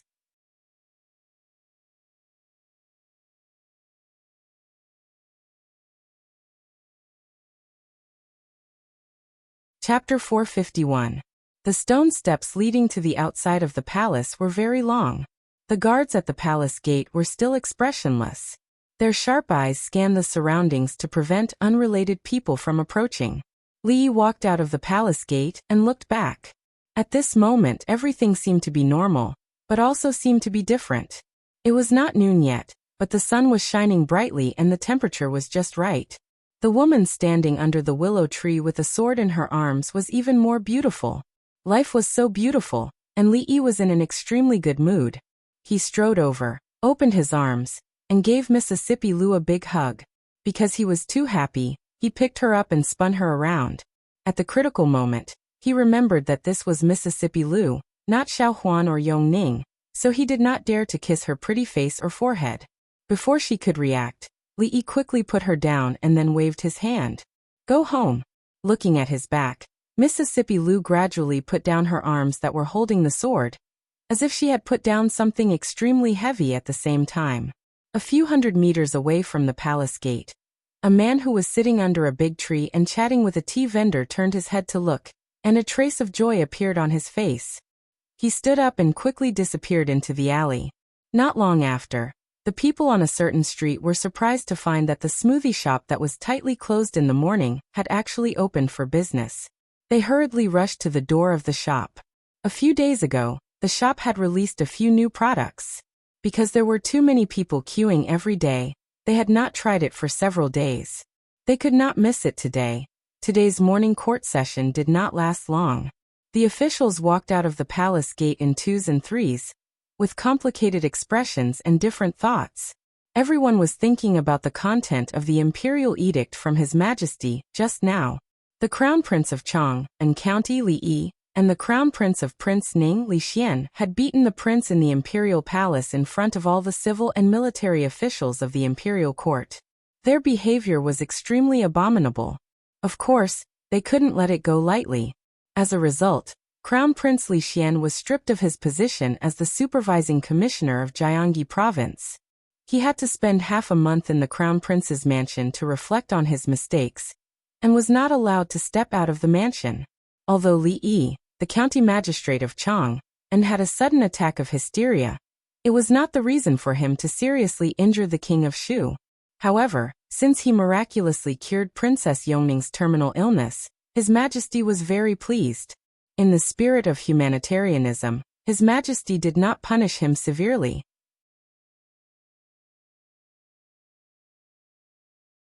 He was only stripped of his position as the Assistant Minister of the Ministry of War, and fined his salary for a year.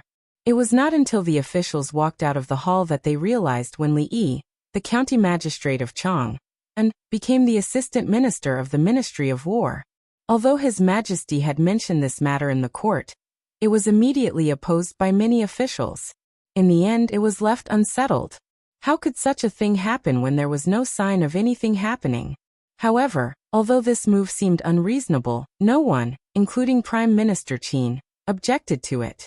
Since they knew the whole story of yesterday's incident, they immediately understood that the King of Shu's beating was probably in vain. Now that things had developed to this point, it was no longer as simple as it was in the beginning. On the contrary, it had little to do with Crown Prince Li Xian and Crown Prince Li. His Majesty had always been strict with the princes, especially in terms of morality. As an adult prince, the King of Shu actually bullied a 6-year-old little princess. Although Princess Yongning was not the biological daughter of concubine Cui, she was his younger sister anyway. After knowing this matter, even they were extremely disappointed in the King of Shu, let alone His Majesty. If the King of Shu did not have the support of several rich and powerful families, and the support of Prime Minister Qin in the court, he would not have had a chance to be the crown prince. As for the inheritance of the heir over the concubines, what was the ancestral system compared to the rise and fall of the country?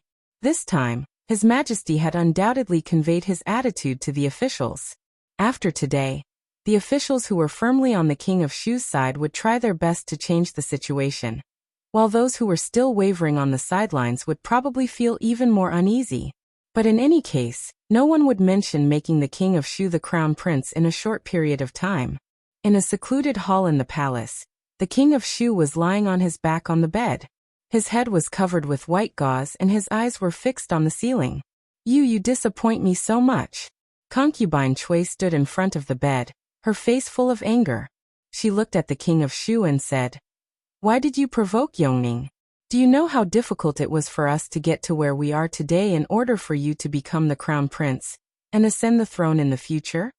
The King of Shu's face was covered with white gauze, so his expression could not be seen at all. Only from his clenched fists and the deep hatred in his eyes could one tell his mood at the moment. He had just learned of what had happened in the court today. He wanted to cut Li Yi into pieces and eat his blood and flesh, but he was only fined a year's salary. To him, what could be more ironic than this? As a prince, he was beaten and seriously injured in front of everyone, and now he could only lie on the bed, unable to move. But the person who beat him up was not punished at all. How could he still have the face to stand in front of others in the future? He hated Li Yi, he hated Li Xian, and he also hated the person he should not hate. If he had given him the title of Crown Prince earlier, "You should recuperate here these days. I have already written to your uncle. They will help you think of a way. After you recover, you can go to Prime Minister Qin's residence." Lying on the bed, the king of Shu listened to concubine Chui's words. He loosened his clenched fists and took a deep breath. "I know." He gritted his teeth and squeezed these words out of his mouth. For many people, the king of Shu's loss of power was not something to be happy about. According to the officials in the Shangshu province, Prime Minister Qin had been sullen today. It was rare for him to reprimand an official for a small matter. All the officials in the Shangshu province felt insecure. In Duke Chen's residence, a servant girl lowered her head to clean up the broken teacup. She did not even dare to breathe loudly, let alone look up. Recalling the conversation between the two masters just now, the servant girl outside the door quietly left and trotted towards a small courtyard. The officials and nobles who were close to the king of Shu were naturally not in a good mood. However, there were also people who praised Li Xianzi in their hearts. After the few princes who were still in the capital who were about to come of age heard about what happened today, their minds finally became active. They originally thought that with their strength, it was impossible for them to compete with the king of Shu. However, what happened today had ignited a glimmer of hope in their hearts. Even if it was only a glimmer, no one was willing to give up. At the same time, there were also countless letters flying out of the capital. Their destination was the fiefdom of those princes who had come of age. In the crown prince's residence, Li Xian was having a headache dealing with the Wang family. In the viscount's residence, Li Yi was also humbly receiving lessons from the old mistress. The servant girls all felt that it was unfair for Lord Ju. Although they did not know what Lord Ju had done to make the old mistress so angry, their monthly allowance had been doubled by Lord Ju. Naturally, they would side with Lord Ju. The servant girls in the residence counted with her fingers how much double the monthly allowance was. They could get a lot more every month. If this continued, they would be able to renovate their house in no time. She did not dare to think about it anymore. The chicken that the old mistress wanted had not been cooked yet. She did not understand why the old mistress specifically told the chicken not to be chopped in vain. Obviously, chopping in vain was her best method.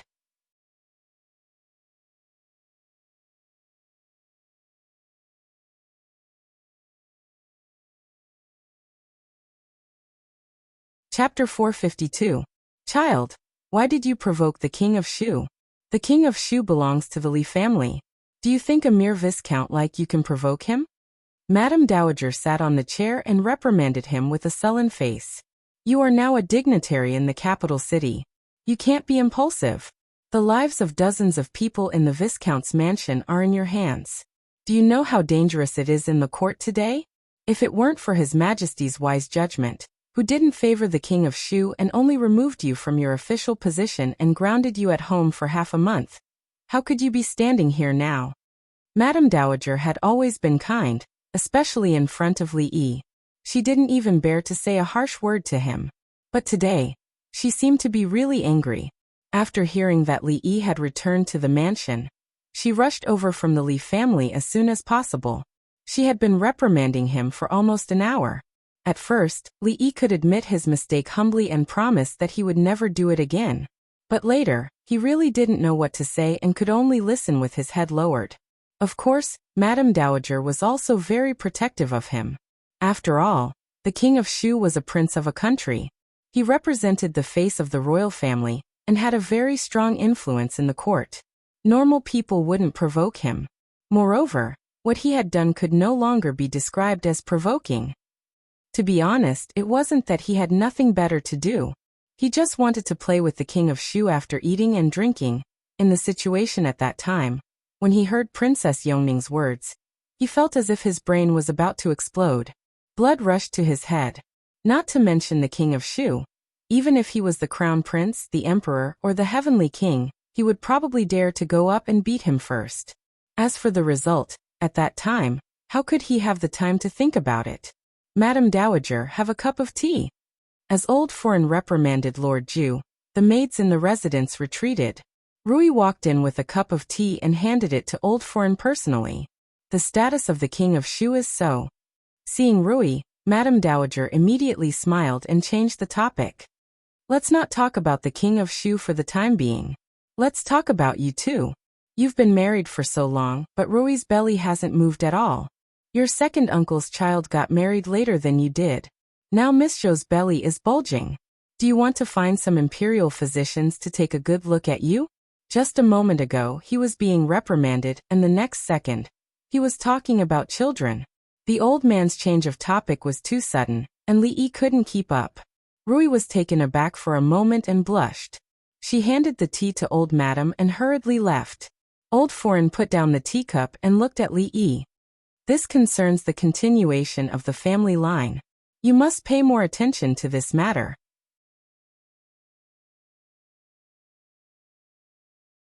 I will go talk to Rui again. Seeing Old Foreign leave the room, Li Yi sat on the chair. His legs were numb from standing for so long. He picked up the teacup and took a sip. His right index finger tapped unconsciously on the table. The King of Shu.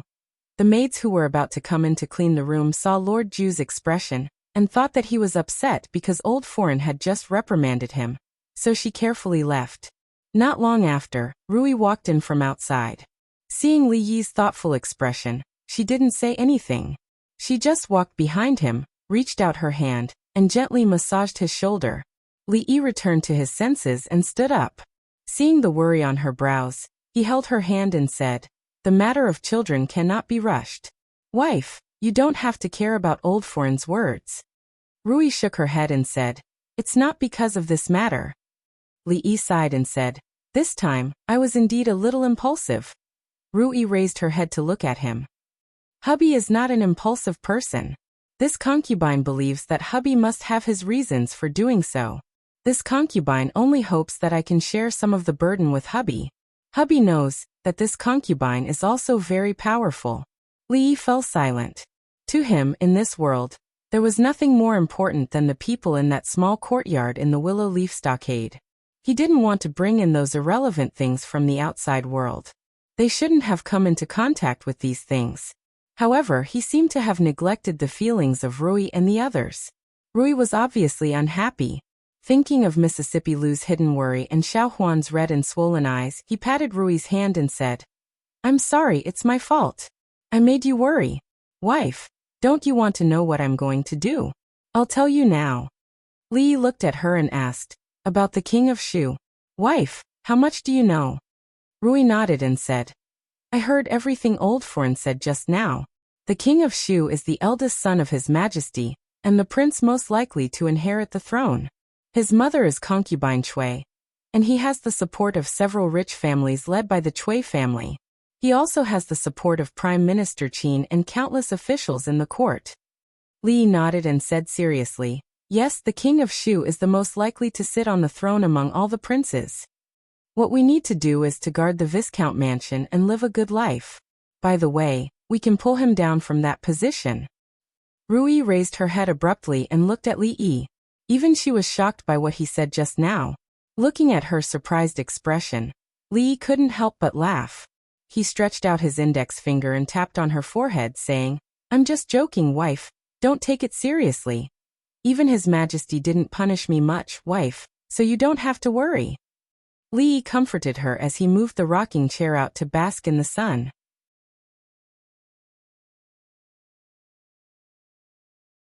After a while, looking at the figure leisurely lying in the courtyard and teasing the little maid, Rui's eyes flashed with a trace of determination. She lowered her voice and said something. "I know.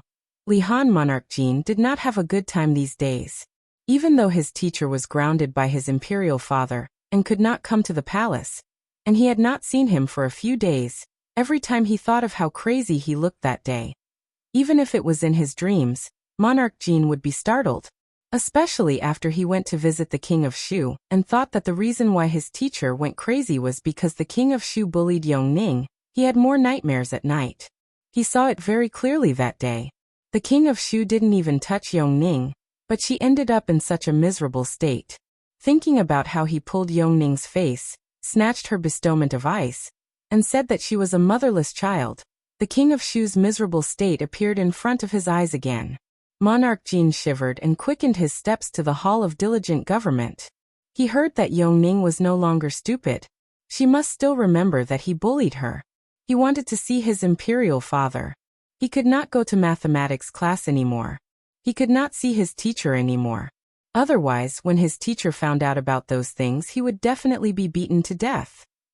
You're tuning in to the Li Mei's Wuxia Whispers YouTube channel. We're so grateful for your support, and don't forget to subscribe to join us on this incredible journey through captivating stories. Your generosity through donations truly makes a world of difference, as it's the primary source of revenue that allows me to expand and enhance this channel for you. Thank you from the bottom of my heart for being a part of this adventure.